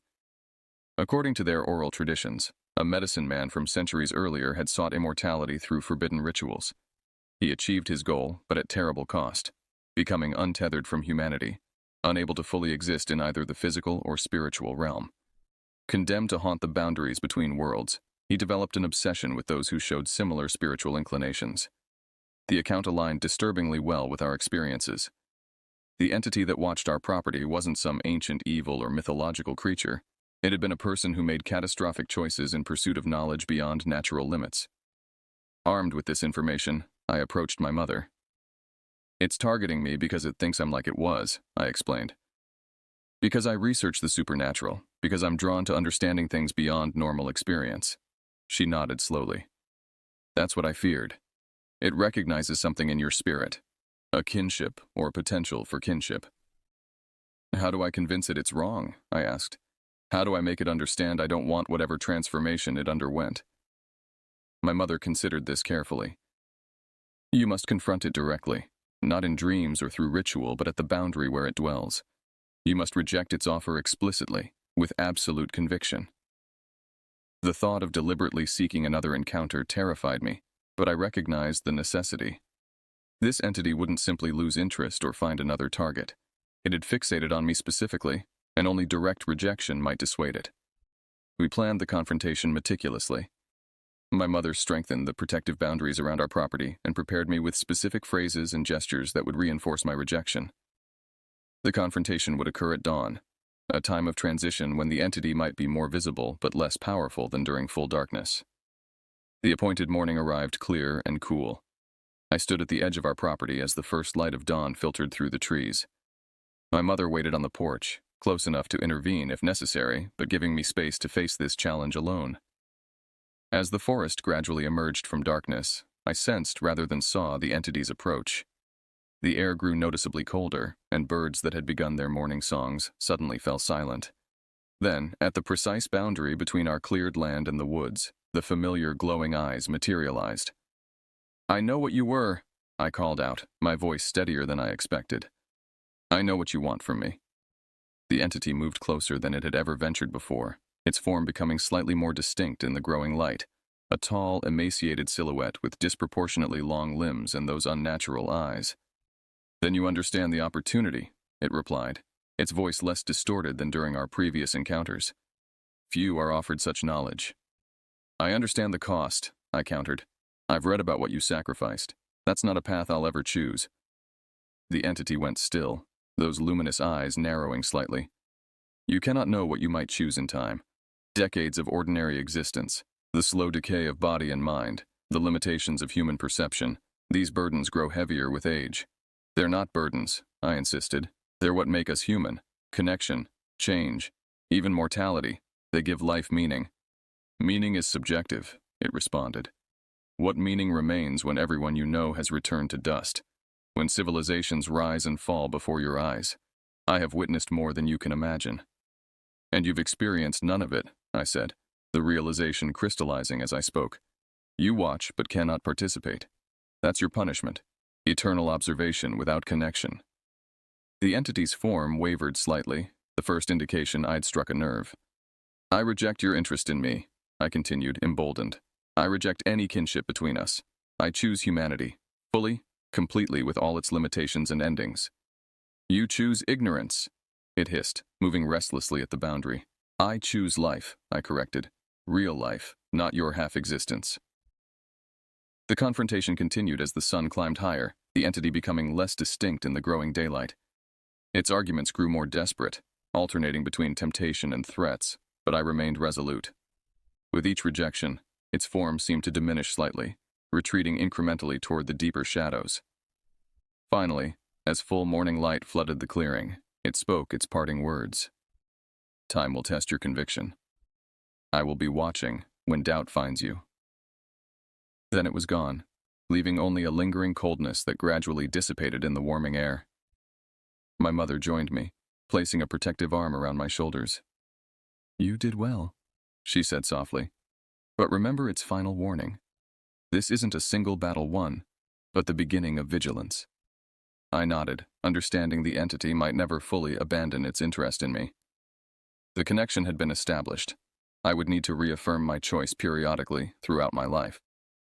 10 years have passed since that confrontation at the edge of our property.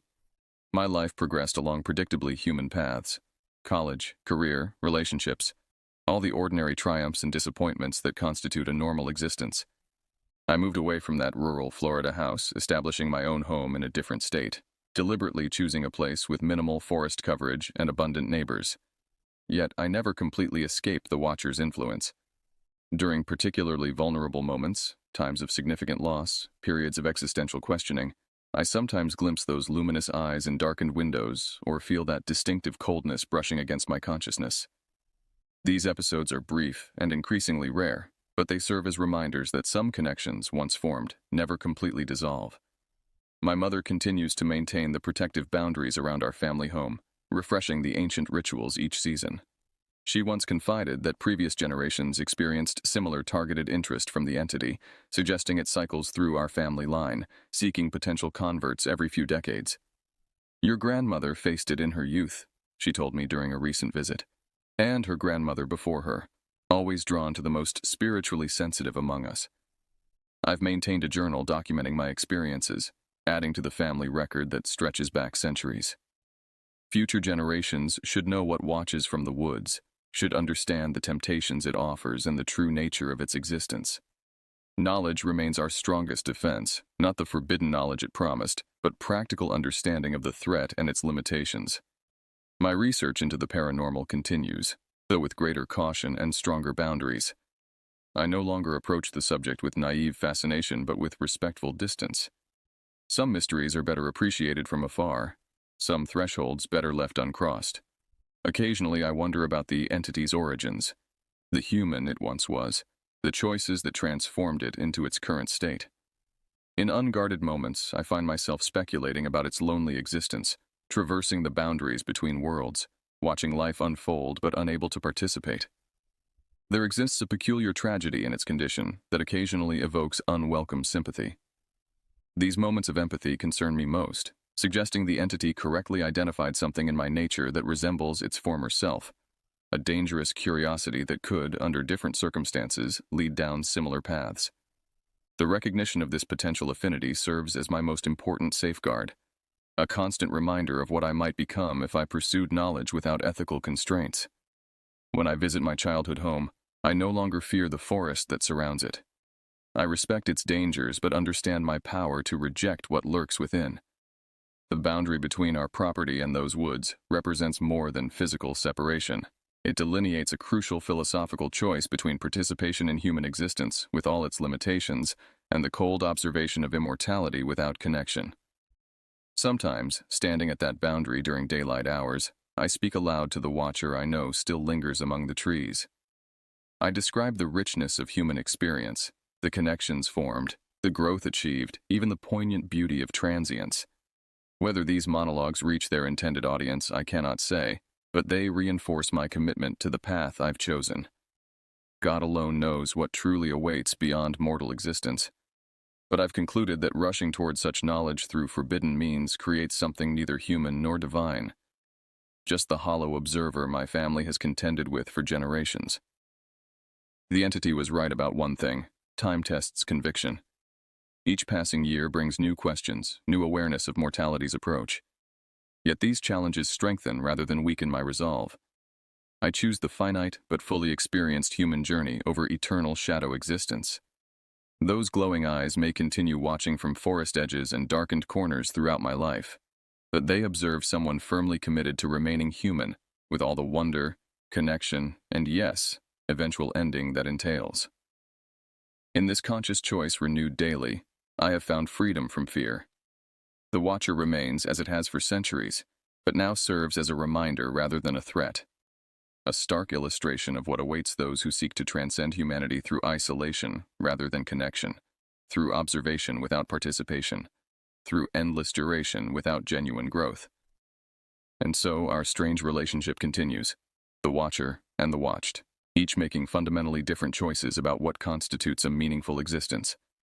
In that philosophical gulf between us lies the essence of what it means to embrace our humanity, limitations and all.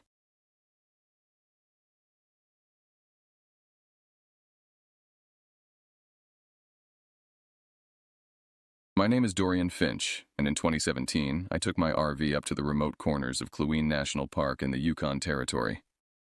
I figured that after years of crunching numbers as an accountant, a little adventure might do me some good. Always the guy behind the desk, I wanted to be the guy behind the wheel for once. The drive was long but breathtaking. Towering mountains draped in glaciers loomed over dense forests, and the air was so crisp it felt like a tonic. I parked my RV at a secluded spot near a pristine lake, the kind of place you'd see on a postcard. It was just me, the wilderness, and a stack of mystery novels I'd been meaning to read. On the second day, I met a fellow camper named Hank. A grizzled old-timer with a beard that could house a family of birds, he was full of stories about the area. "You picked a heck of a spot, Dorian," he said. "Not many folks come out this far. Keeps the riffraff out. Well, except for us accountants seeking thrills, I quipped. He chuckled. Just keep an eye out for the wildlife. Bears around here have a sweet tooth for city folk. We shared a laugh, and he offered me some freshly caught trout before heading back to his campsite. That night, I cooked the fish over a campfire, feeling more content than I had in years. The stars overhead were so bright they seemed to poke holes in the sky. The following morning, I decided to hike a nearby trail Hank had mentioned. It was supposedly an old trading route used by First Nations people, rarely trodden these days. Armed with a map, a compass, and my questionable sense of direction, I set off. The trail started innocently enough. Sunlight filtered through the canopy, dappling the forest floor with patches of gold. Birds called overhead, their songs echoing through the trees. I inhaled deeply, savoring the scent of pine and earth. This was exactly what I'd been craving. Pure, unadulterated nature. About an hour into the hike, I stumbled upon something unusual. A series of wooden carvings hanging from the trees. They were intricate, depicting various animals and symbols I didn't recognize. One looked like a wolf intertwined with vines. Another was a raven with outstretched wings. Local art installation? I mused aloud. Banksy, eat your heart out. But as I ventured deeper, the carvings became more frequent and more unsettling. One showed a human figure with antlers surrounded by flames. Another depicted a face with hollow eyes and an open mouth as if screaming. I felt a chill that had nothing to do with the northern air. The trail narrowed, hemmed in by dense underbrush. The cheerful birdsong had faded, replaced by an oppressive silence. Even the wind seemed to hold its breath. I glanced at my watch. I'd been hiking for nearly 2 hours. Perhaps it was time to head back. Deciding it was best to turn around, I pivoted only to hear a rustling in the bushes behind me. Probably just a squirrel on steroids, I told myself, picking up the pace. The rustling grew louder, now accompanied by the unmistakable sound of footsteps. I glanced over my shoulder, but saw nothing. The forest seemed denser than before, the trees pressing in like silent onlookers. "Hello? Is someone there?" I called out. No response, just the wind whispering through the branches. I continued walking, my casual stroll now a hurried stride. Then I saw it, a figure darting between the trees. Too large for an animal, too swift for a casual hiker.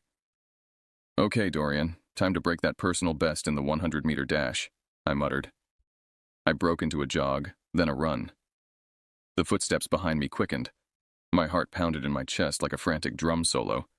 In my haste, I tripped over an exposed root and went sprawling onto the ground. "Great, taken down by a tree's toe," I groaned. As I scrambled to my feet, a man emerged from the trees. He was tall and gaunt, wearing tattered clothes stained with dirt. And was that blood? His hair was wild, a tangled mane that framed a face etched with grime and something else. Malice. "Lost?" he asked, a crooked grin spreading across his face. "Just heading back to my campsite," I replied, trying to keep my voice steady. "Beautiful day for a hike, isn't it?" He tilted his head, eyes narrowing. "You shouldn't be here." "Funny, I was just thinking the same thing," I said, attempting a disarming smile. He took a step closer.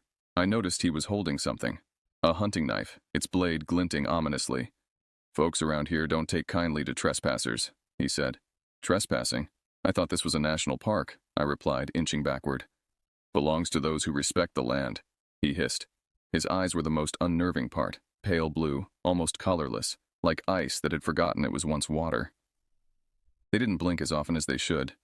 His gaze traveled down to my hiking boots, then back up to my face, assessing me like a butcher sizing up a cut of meat. I decided then that conversation was overrated. Spinning on my heel, I bolted down the path. Adrenaline surged through me, and for a moment I felt like an Olympic sprinter, minus the cheering crowd and the gold medal. Behind me, I heard him give chase. His footsteps were heavy, but he was fast. Too fast. The trail forked, and without thinking, I veered left. Bad choice. The path led to a steep incline strewn with rocks. I scrambled upward, my legs burning with effort. "Can't run forever," he shouted. "Watch me," I yelled back, though I doubted the wisdom of taunting a knife-wielding maniac. My breath came in ragged gasps, the taste of copper filling my mouth. The undergrowth clawed at my clothes, branches slapped my face. I risked a glance back. He was gaining, moving with the fluid grace of someone who knew this terrain intimately. Reaching the top of the incline, I spotted a dilapidated cabin nestled among the trees. Smoke curled lazily from a makeshift chimney. Maybe someone inside could help, I thought, ignoring the warning bells clanging in my head. I sprinted toward the cabin and banged on the door. "Hello? Is anyone home? I need help." No answer.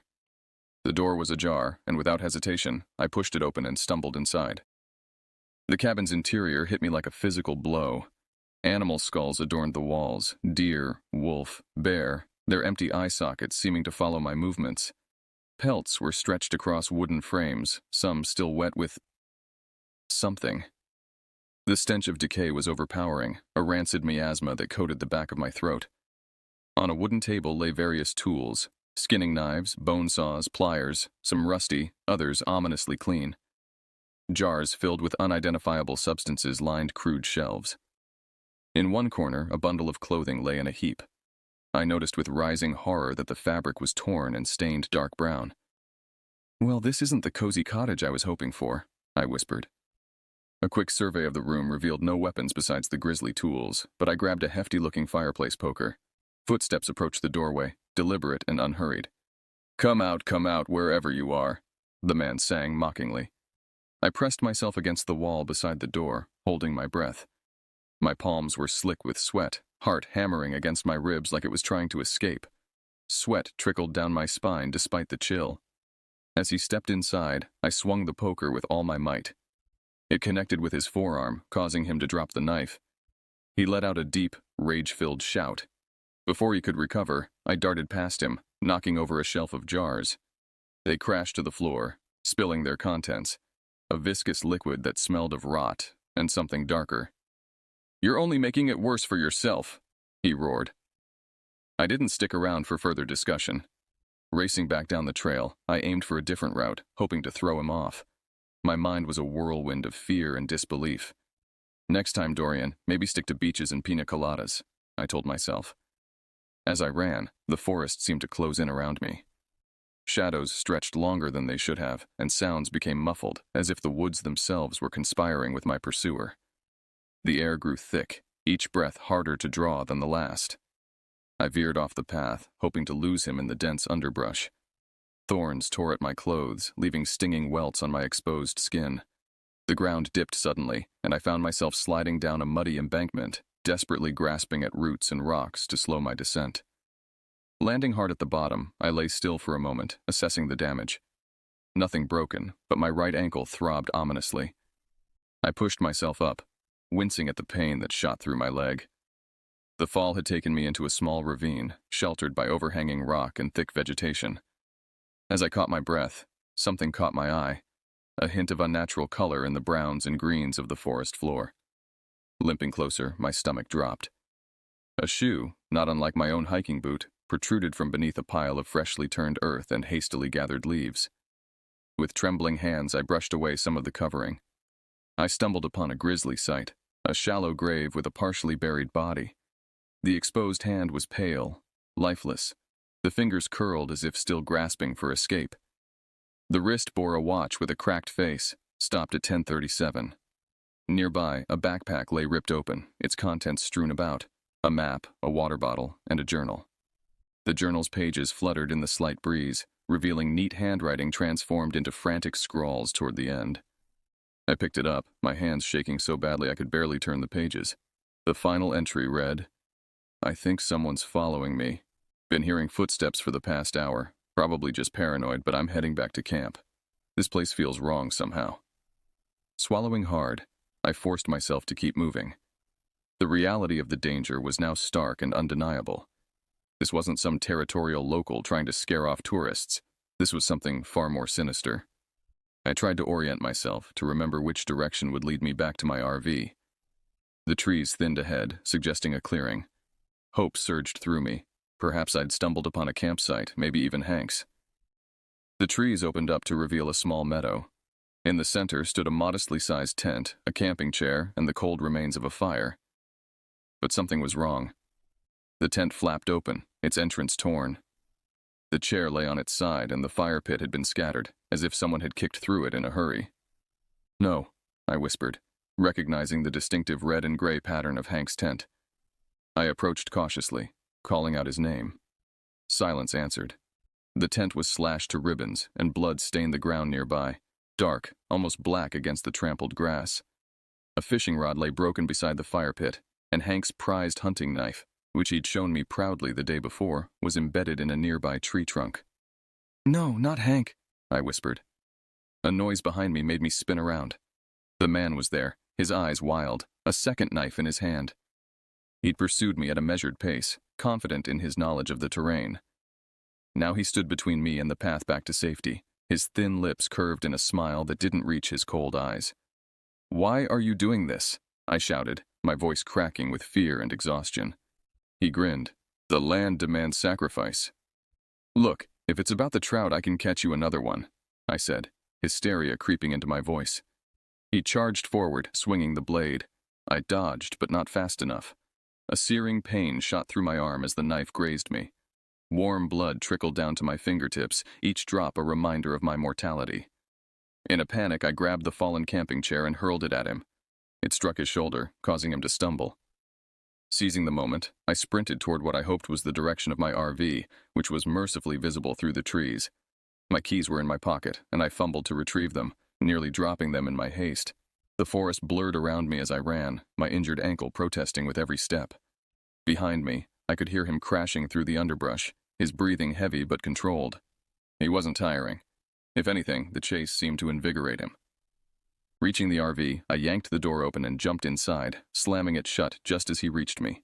He pounded on the door, the window, his face a mask of fury pressed against the glass. His fist left smears of something dark, blood that wasn't his own. "There's nowhere to go," he screamed, his voice muffled by the barrier between us. "Funny, this thing's got wheels," I muttered, jamming the key into the ignition. The engine sputtered, coughed, then finally roared to life. I threw it into gear and hit the gas. The RV lurched forward, knocking him aside. In the rearview mirror, I saw him pick himself up, a look of sheer hatred etched on his face. He began to run after the vehicle, moving with inhuman speed. The road was rough, but I didn't care. Branches scraped against the sides of the RV as I barreled down the unpaved path.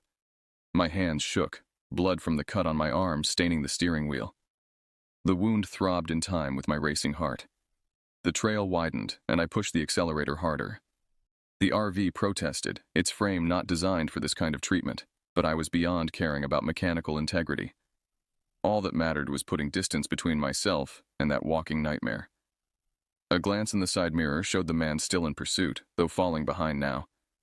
His determination was terrifying. What kind of person chases a motor vehicle on foot with such relentless purpose? The trail curved sharply, and I nearly lost control. The RV tilted alarmingly, two wheels briefly leaving the ground before slamming back down. My head hit the ceiling, and I tasted blood where I'd bitten my tongue. Come on, I urged the vehicle, patting the dashboard like it was a reluctant horse. After what felt like an eternity, I reached the main road. The sudden transition from rutted trail to smooth asphalt was jarring. I swerved, overcorrected, then finally straightened out. The speedometer climbed as I headed toward civilization, toward normality, toward safety. My mind raced faster than the RV. What had I stumbled into? Who was that man, and how many others had he hunted through those woods? The images from the cabin flashed through my mind. The tools, the pelts, the jars. I remembered Hank's campsite, the blood staining the ground, and worst of all, that shallow grave with its pale, accusing hand. I drove straight to the nearest town, a small community called Haines Junction. The sight of buildings, of streetlights, of people going about their ordinary lives nearly undid me. I parked haphazardly outside the local police station, not caring that I took up 3 spaces. Bursting through the doors, I must have been a sight, clothes torn, face scratched, blood drying on my arm. The officer at the desk rose immediately, hand instinctively moving to his holster. "Sir, are you all right?" he asked, his voice seeming to come from very far away. "There's a man, in the woods. He tried to kill me." The words tumbled out in disjointed fragments. "He's killed others. There's a body. And Hank." The room tilted alarmingly, and I felt strong hands guiding me to a chair. Someone pressed a bottle of water into my hand, and I drank greedily, only now realizing how parched I was. An officer named Sergeant Billings listened attentively as I recounted everything in a rushing torrent of words. His weathered face grew increasingly grim as my story unfolded. "We've had reports of missing hikers in that area," he said gravely when I'd finished. "Sounds like you had a close call." They dispatched a team to investigate immediately. A paramedic cleaned and bandaged my arm while I waited, the shallow knife wound requiring 5 stitches. I provided a detailed description of the man, the cabin, and the locations of both Hank's campsite and the shallow grave I'd discovered. Hours later, Sergeant Billings returned. His expression told me everything before he spoke. "We found the cabin," he said, "but it had been set ablaze, reduced to smoldering ruins. No sign of the man or the bodies." "He's covering his tracks," I whispered. Billings nodded grimly. "But we'll find him. We've got search teams combing the area, and we've alerted Border Patrol. He won't get far." I wanted to believe him, but the memory of those cold blue eyes, so certain, so purposeful, made me doubt. That man knew those woods in a way the police never would. He was part of them somehow, as much a feature of the landscape as the trees and rocks. They put me up in a local motel for the night, posting an officer outside my door. Despite the exhaustion that pulled at my limbs, sleep eluded me. Every time I closed my eyes, I saw that face, heard that voice. The land demands sacrifice. Days later, I learned that the man was believed to be Elias Crowther, a former wildlife guide who went off the grid years ago. Sergeant Billings showed me an old photograph, a younger, cleaner version of my attacker, but with the same unsettling eyes. "He used to be one of the best guides in the territory," Billings explained. "Knew the land better than anyone. Then he started getting strange, talking about the spirit of the wilderness and how modern visitors were desecrating sacred ground." "What happened to him?" I asked. "No one knows for sure. Rumor had it he became obsessed with ancient rituals, believing that sacrifices were needed to protect the land from outsiders. He disappeared about 5 years ago. Most folks thought he'd gone south or died in the woods." Further investigation revealed a disturbing pattern. Over the past 4 years, 7 hikers had gone missing in Kluane National Park. All were solo travelers, mostly men, typically experienced outdoorsmen who wouldn't easily get lost. The authorities had attributed the disappearances to wildlife attacks, exposure, or simply the vast, unforgiving nature of the Yukon wilderness. Now, they were reopening those cases. The search for Elias Crowther continued, but the Yukon is a vast place. Thousands of square miles of pristine wilderness where a man who knows how to survive could disappear indefinitely. They found evidence of other campsites he'd used, all similarly equipped with tools for butchery, but no sign of the man himself. After giving my official statement, there was nothing more I could do. The cut on my arm would heal, leaving a scar to remind me of my brush with death. The nightmares I suspected would take longer to fade. In the final line of the report I was shown, it stated, "Elias Crowther remains at large, driven by delusions that demand offerings to the wilderness he worships." I left the Yukon the next day, the open road ahead, and a newfound appreciation for the predictable dangers of city life. As I crossed the border back into the lower 48, I felt a weight lift from my shoulders. Distance, I hoped, would dilute the terror of those hours in the woods. But sometimes, on restless nights when sleep won't come, I find myself thinking about Elias Crowther. Is he still out there, moving through the trees like a shadow? Are there new carvings hanging from branches, new shallow graves hidden beneath the forest floor? How many more unwitting sacrifices has the land demanded through his hands? I think about Hank too. His easy laugh, his generous spirit. I wonder if anyone visits his final resting place, wherever that might be. I wonder if anyone remembers him besides me. The experience changed me in ways I'm still discovering.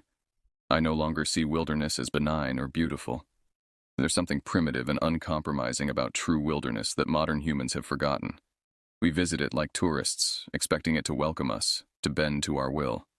We forget that for most of human history, the wild was something to be feared, respected, and ultimately survived. I returned to my accounting job, finding comfort in its predictability.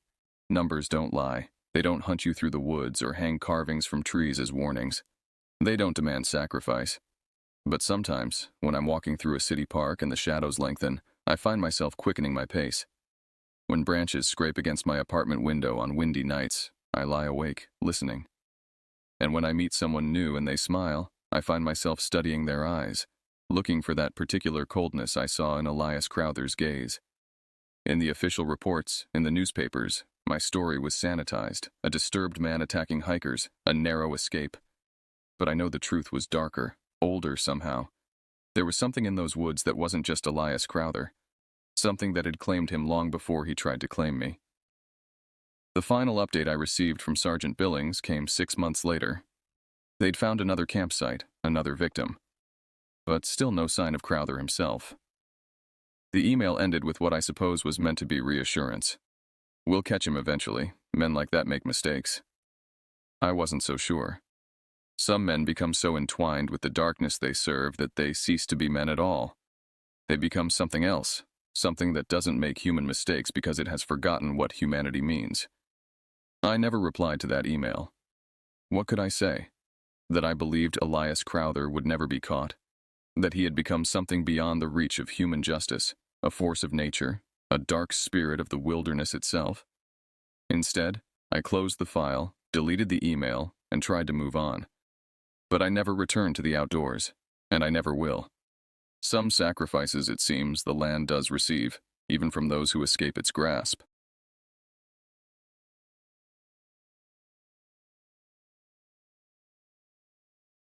I never thought much about solitude until I took the assignment at Denali National Park in Alaska back in 2011.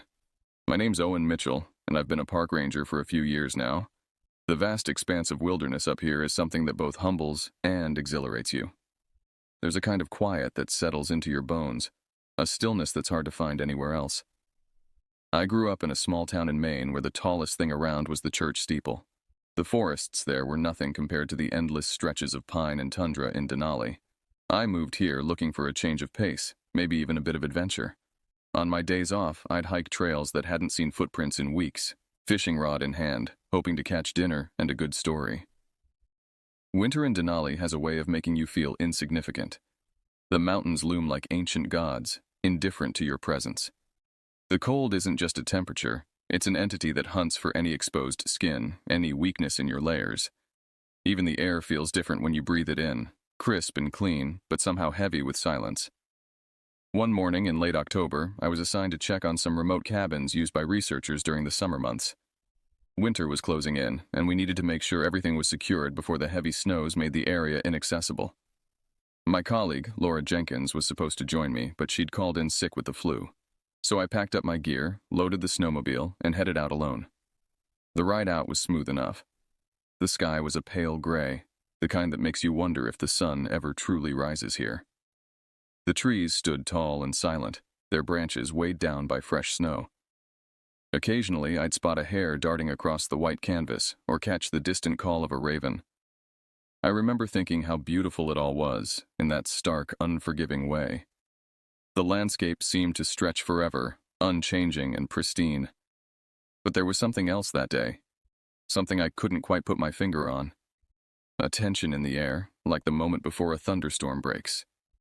After a couple of hours, I reached the first cabin. Everything seemed in order. Windows locked, no signs of forced entry, supplies untouched. I noted it all on my checklist and moved on to the next one, about 5 miles deeper into the woods. As I approached the second cabin, something felt off. The door was ajar, swinging gently in the icy breeze. I parked the snowmobile and approached cautiously. "Hello? Anyone here?" I called out, half expecting a fellow ranger or maybe a lost hiker seeking shelter. There was no reply. Inside, the cabin was in disarray. Chairs were overturned, papers scattered across the floor, and a strange, musky odor permeated the air. It smelled like damp earth mixed with something metallic. I pulled out my flashlight and swept the beam across the room. Claw marks etched deep into the wooden walls caught my eye. 3 parallel lines, too wide for a bear and too deep for a wolverine. My stomach tightened. In all my years as a ranger, I'd never seen marks like these. They weren't made in panic or during a feeding frenzy. They were deliberate, almost methodical, like something marking its territory. I radioed back to the station. "This is Owen at Cabin 2. I've got signs of forced entry and possible animal activity. Over." Static was my only answer. I checked the device, tapped it a few times, but the signal was dead. "Great," I muttered. "Just great." Stepping back outside, I decided to inspect the perimeter. The snow around the cabin was disturbed, but not in any way I could easily read. The tracks were erratic, overlapping, and unlike any animal prints I'd seen before.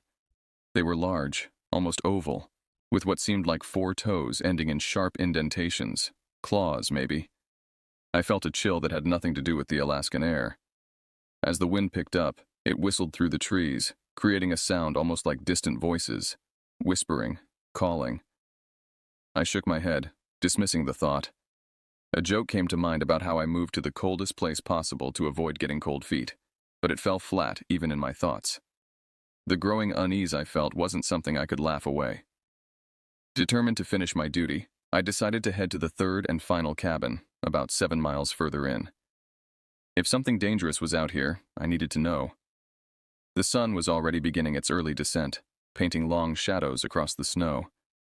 I glanced once more at the strange tracks before mounting my snowmobile. As I pulled away from the cabin, I couldn't shake the feeling that something was watching me from the tree line. Something that didn't want me here. Something that was waiting for me to make a mistake.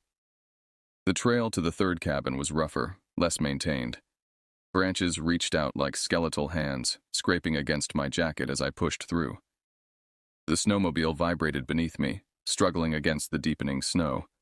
The forest seemed to close in, the trees growing denser with each passing mile. About halfway there, the snowmobile sputtered and came to a halt. I tried the ignition. Nothing. The gauge showed empty. Out of fuel. Should have checked the gauge, genius, I scolded myself, the sound of my voice oddly comforting in the silence. I weighed my options. Turning back would mean trekking several miles on foot, but pressing onto the next cabin would at least offer shelter and possibly a working radio. I grabbed my backpack, tightened the straps, and moved forward. The forest grew denser, the trees crowding together as if sharing secrets. The silence was profound, broken only by the crunch of my boots against the snow. My breath came out in white plumes, hanging in the air before dissolving into nothing. The light was fading faster than I'd anticipated. In Denali, dusk doesn't linger. Night falls like a hammer. I quickened my pace, using my flashlight to guide the way. The beam cut through the darkness, creating more shadows than it dispelled.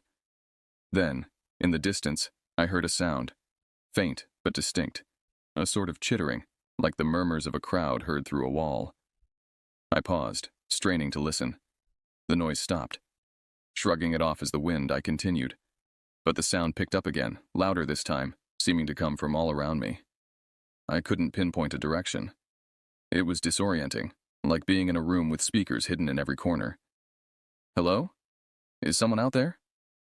My voice sounded small amidst the towering pines. No answer came, but the noise ceased once more. I felt uneasy, like I was the punchline in a joke I didn't understand. I picked up the pace, eager to reach the cabin before nightfall. The temperature was dropping rapidly. I could feel the cold seeping through my gloves, numbing my fingers. My breath came harder now, forming clouds that momentarily obscured my vision. I kept my eyes on the ground, following what appeared to be a trail, though I couldn't be sure in the diminishing light. That's when I noticed them. Tracks in the snow. The same strange prints I'd seen at the second cabin, only fresher, more defined. They ran parallel to my path, sometimes crossing over it, as if whatever made them was walking alongside me, occasionally cutting in front. I stopped to examine one of the clearer impressions. In the beam of my flashlight, I could see details I'd missed before. The print was about 14 inches long, with 4 elongated toes that ended in sharp points. The middle toe was the longest, almost like a finger. There was something unsettlingly human about the arrangement, yet nothing human could leave marks like these. As I crouched there, studying the track, I heard a twig snap somewhere to my left. I straightened immediately, swinging my flashlight toward the sound. The beam caught nothing but trees and shadows. "Who's there?" I called out, trying to keep my voice steady. The forest answered with silence, but I could feel eyes on me, watching, assessing. I remembered stories the native Athabascan guides would tell sometimes, tales of creatures that lived in the deepest parts of the wilderness, things that weren't quite animal but certainly not human either. I'd always listened politely, chalking it up to folklore born from the isolation and harsh conditions of the Alaskan interior. But standing there, alone in the gathering darkness, those stories didn't seem so far-fetched anymore. As the light began to fade completely, I finally saw the outline of the third cabin. Relief washed over me. The structure looked intact, Smoke even wafted gently from the chimney. Maybe someone's home, I thought, quickening my stride. I approached the cabin cautiously, noting that the strange tracks seemed to circle the structure, never approaching closer than about 20 feet. It was as if whatever made them was afraid to get too near, or was deliberately staying back, watching. I knocked on the door. "Anyone in there? This is Ranger Owen Mitchell." Silence. I tried the handle. It turned easily.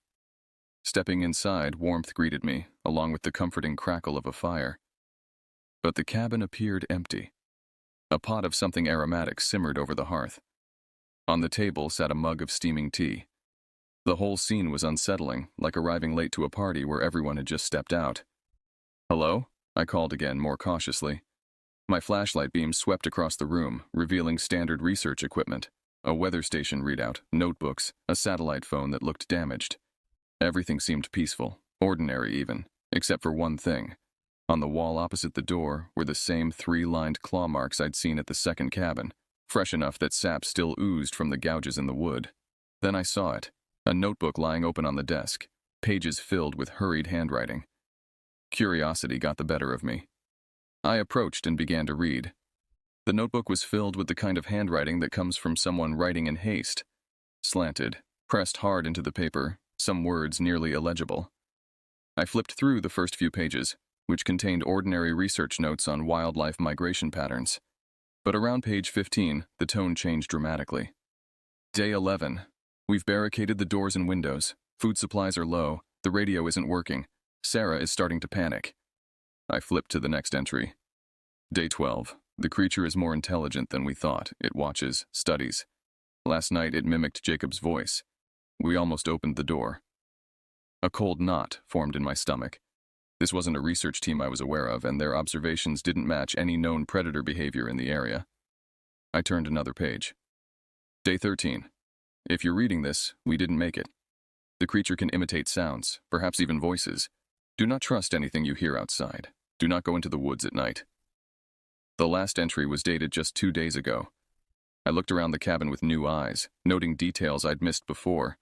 The chair pushed against the door handle, the windows sealed with duct tape, the emergency flares lined up on the counter, ready for use. Just then, a soft knock came at the door. I froze.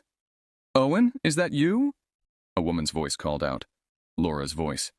My mind raced. Laura was sick back at the station, over 30 miles away. There was no way she could be here. "Owen, please open the door. I need help." I backed away, heart pounding. The door rattled as the knocking grew more insistent. "Let me in. It's cold out here." I glanced around for a weapon, anything. Grabbing a fireplace poker, I positioned myself near the back of the cabin. The door handle twisted slowly. I watched in horror as it opened, revealing not Laura, but something else entirely. It stood upright like a human, but was covered in coarse, matted fur. Its face was elongated, resembling that of a hyena, but with patches of bare skin stretched tight over protruding bones. Sharp teeth glinted as it pulled back cracked lips into a grotesque approximation of a smile. It stepped inside, moving with an unnatural grace. The creature tilted its head, eyes reflecting the firelight with a predatory gleam. "Stay back!" I shouted, brandishing the poker. It opened its mouth, and Laura's voice came out. "Owen, it's me. Don't you recognize me?" The voice was perfect. The same slight Virginia accent, the same way she'd say my name with the emphasis on the first syllable. But it came from this thing, this monstrosity that was certainly not Laura. A twisted sense of anger bubbled up. "That's not funny." The creature took another step forward. Without thinking, I swung the poker. It connected with a dull thud against the creature's arm. It let out a sound, a mix between a laugh and a snarl, that sent a shiver down my spine. It lunged at me, and we both fell to the floor. Its claws tore at my jacket, narrowly missing flesh. The stench of its breath was overpowering, a foul mix of decay and damp earth. I kicked upwards, pushing it off me. Scrambling to my feet, I made a dash for the door. The creature was fast, but the cluttered cabin slowed it down. Bursting outside, I ran blindly into the woods. Behind me, the creature gave chase, crashing through the underbrush. The fading light made it difficult to see, but I didn't dare slow down. Branches whipped at my face, roots threatened to trip me with every step. I could hear it gaining on me, its breathing a ragged wheeze that seemed to echo from multiple directions at once. The forest itself seemed alive, conspiring against me, branches reaching out to snag my clothing, roots rising to catch my feet. Ahead, I spotted a narrow ravine. Without time to think, I leaped across, barely making it to the other side. I heard the creature skid to a halt behind me. For a moment, there was silence. Then it began to mimic again. This time, it was my own voice. "Help! Somebody help me!" The effect was unnerving. Hearing my own pleas echoed back at me almost made me stop, but I pressed on. The creature let out a frustrated howl, then began to pace along the edge of the ravine, searching for a way across. I took the opportunity to put more distance between us, diving deeper into the forest.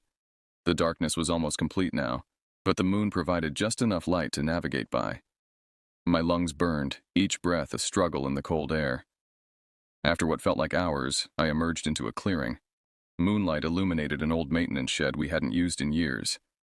I ducked inside, bolting the door behind me. The shed was small, filled with rusted tools and old equipment. I searched frantically for anything useful. In the corner, I found a flare gun with one shot left. Not much of a weapon, but better than nothing. A scratching sound came from the door. Then the creature spoke in another voice, my father's, whom I hadn't seen in years. "Son, open up. It's okay." My hands shook as I loaded the flare gun. "You're not real," I whispered. The door creaked as the creature began to force its way in. Wooden splinters flew as its claws tore through. As it squeezed through the gap, I fired the flare gun. The bright light hit the creature square in the chest, igniting its fur. It let out a shriek unlike anything I'd ever heard, thrashing wildly as flames consumed it. Seizing the moment, I kicked open a loose plank on the side of the shed and slipped out. The creature was distracted, giving me a precious few minutes to put distance between us. I stumbled upon an old service trail and followed it until I saw headlights in the distance. A park maintenance truck was idling, 2 rangers inside finishing up their rounds. Waving my arms, I shouted, "Hey, over here!" They saw me and pulled up. "Oh, and what the hell happened to you?"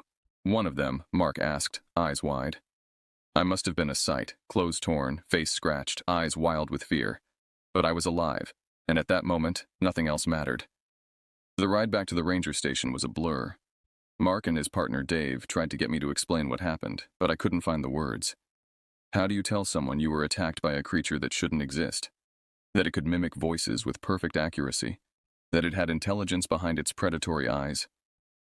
"There's something out here," I finally managed to say. "We need to get back to the station now."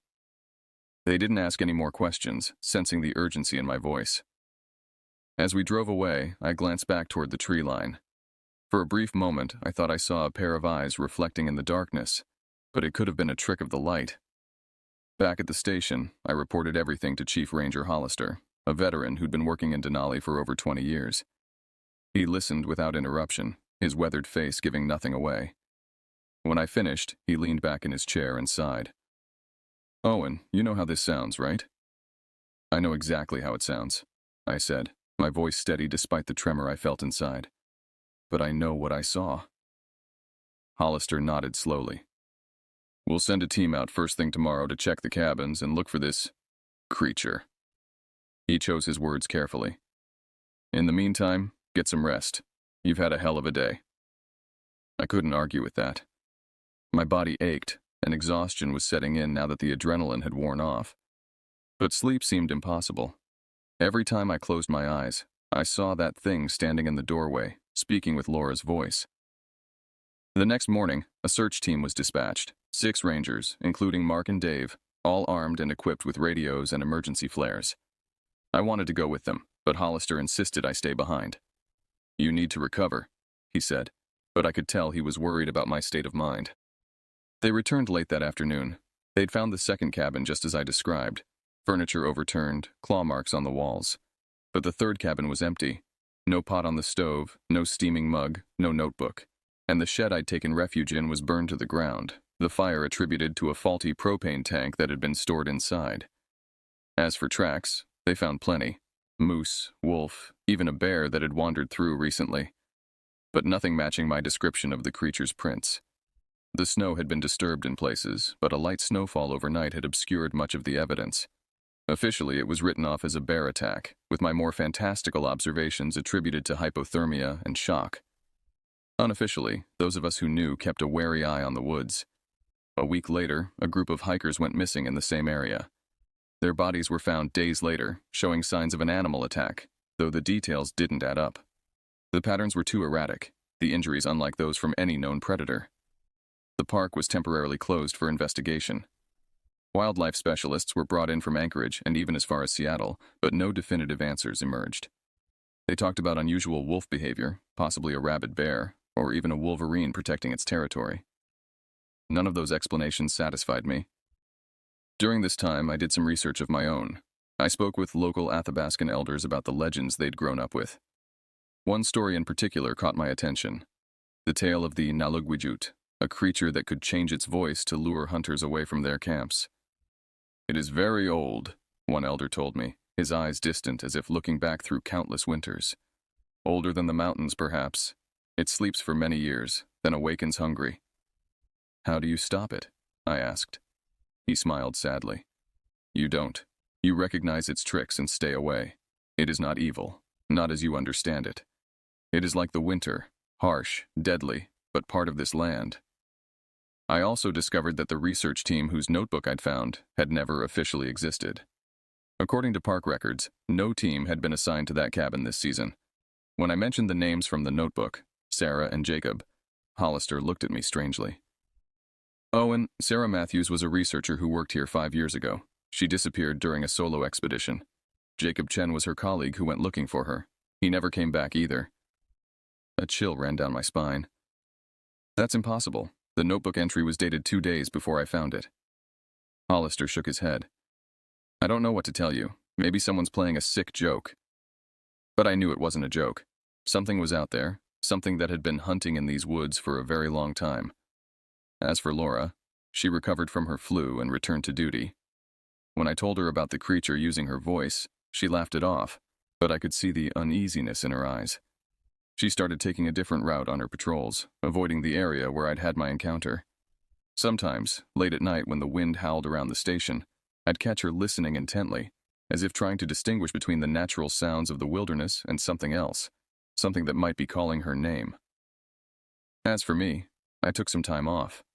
The wilderness that once felt like home now seemed alien, every rustling leaf a potential threat. The doctors called it acute stress reaction, a fancy term for being scared out of your wits.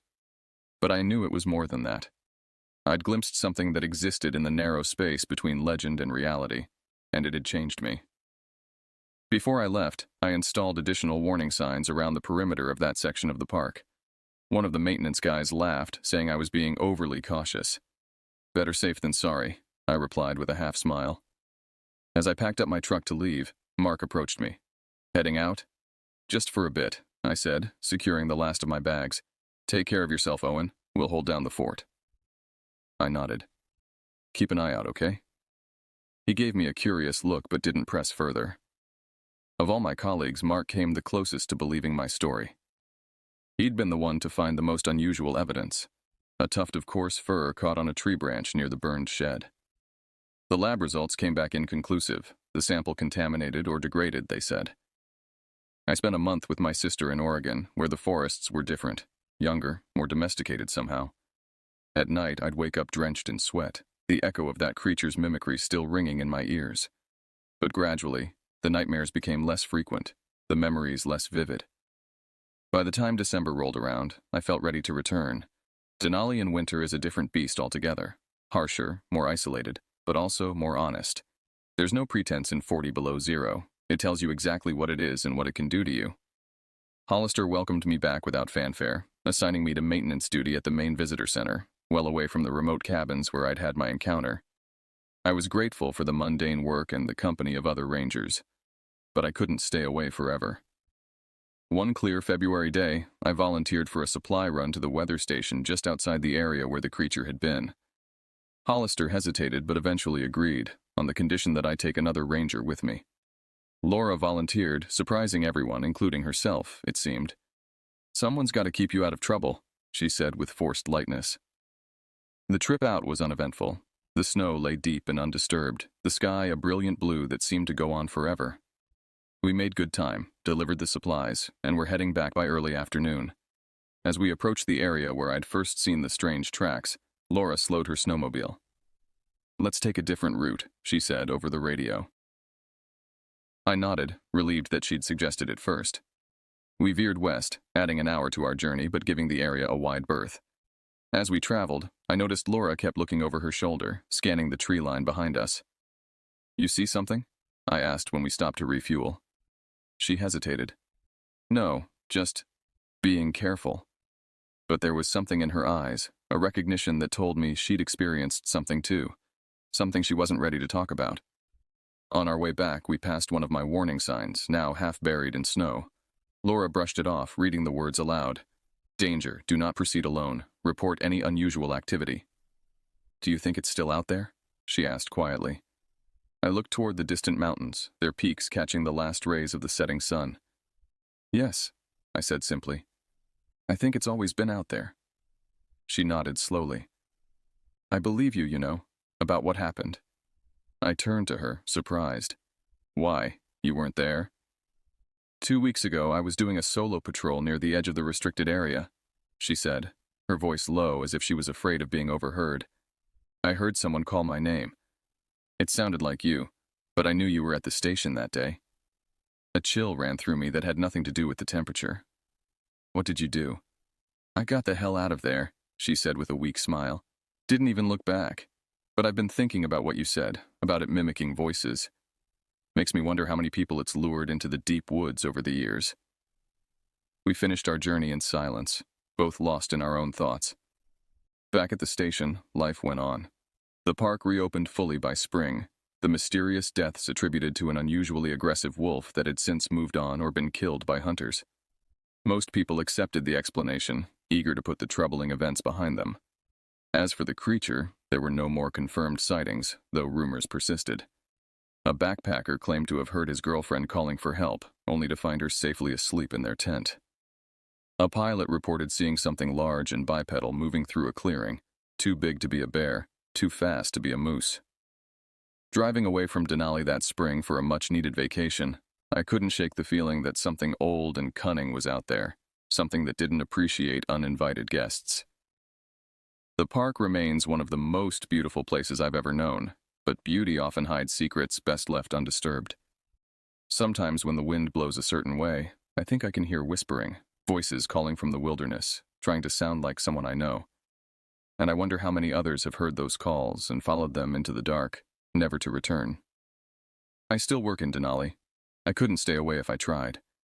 But I'm more cautious now, more aware of the thin line between the world we know and the one we don't. And I never, ever go into the deep woods alone. The wilderness is vast and ancient, and we are just visitors here, tolerated but not truly welcome.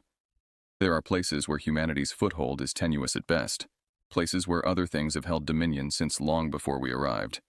And sometimes, in the quiet of the night, those things remind us of our place in the natural order. They whisper our names, in voices we trust, and wait for us to answer.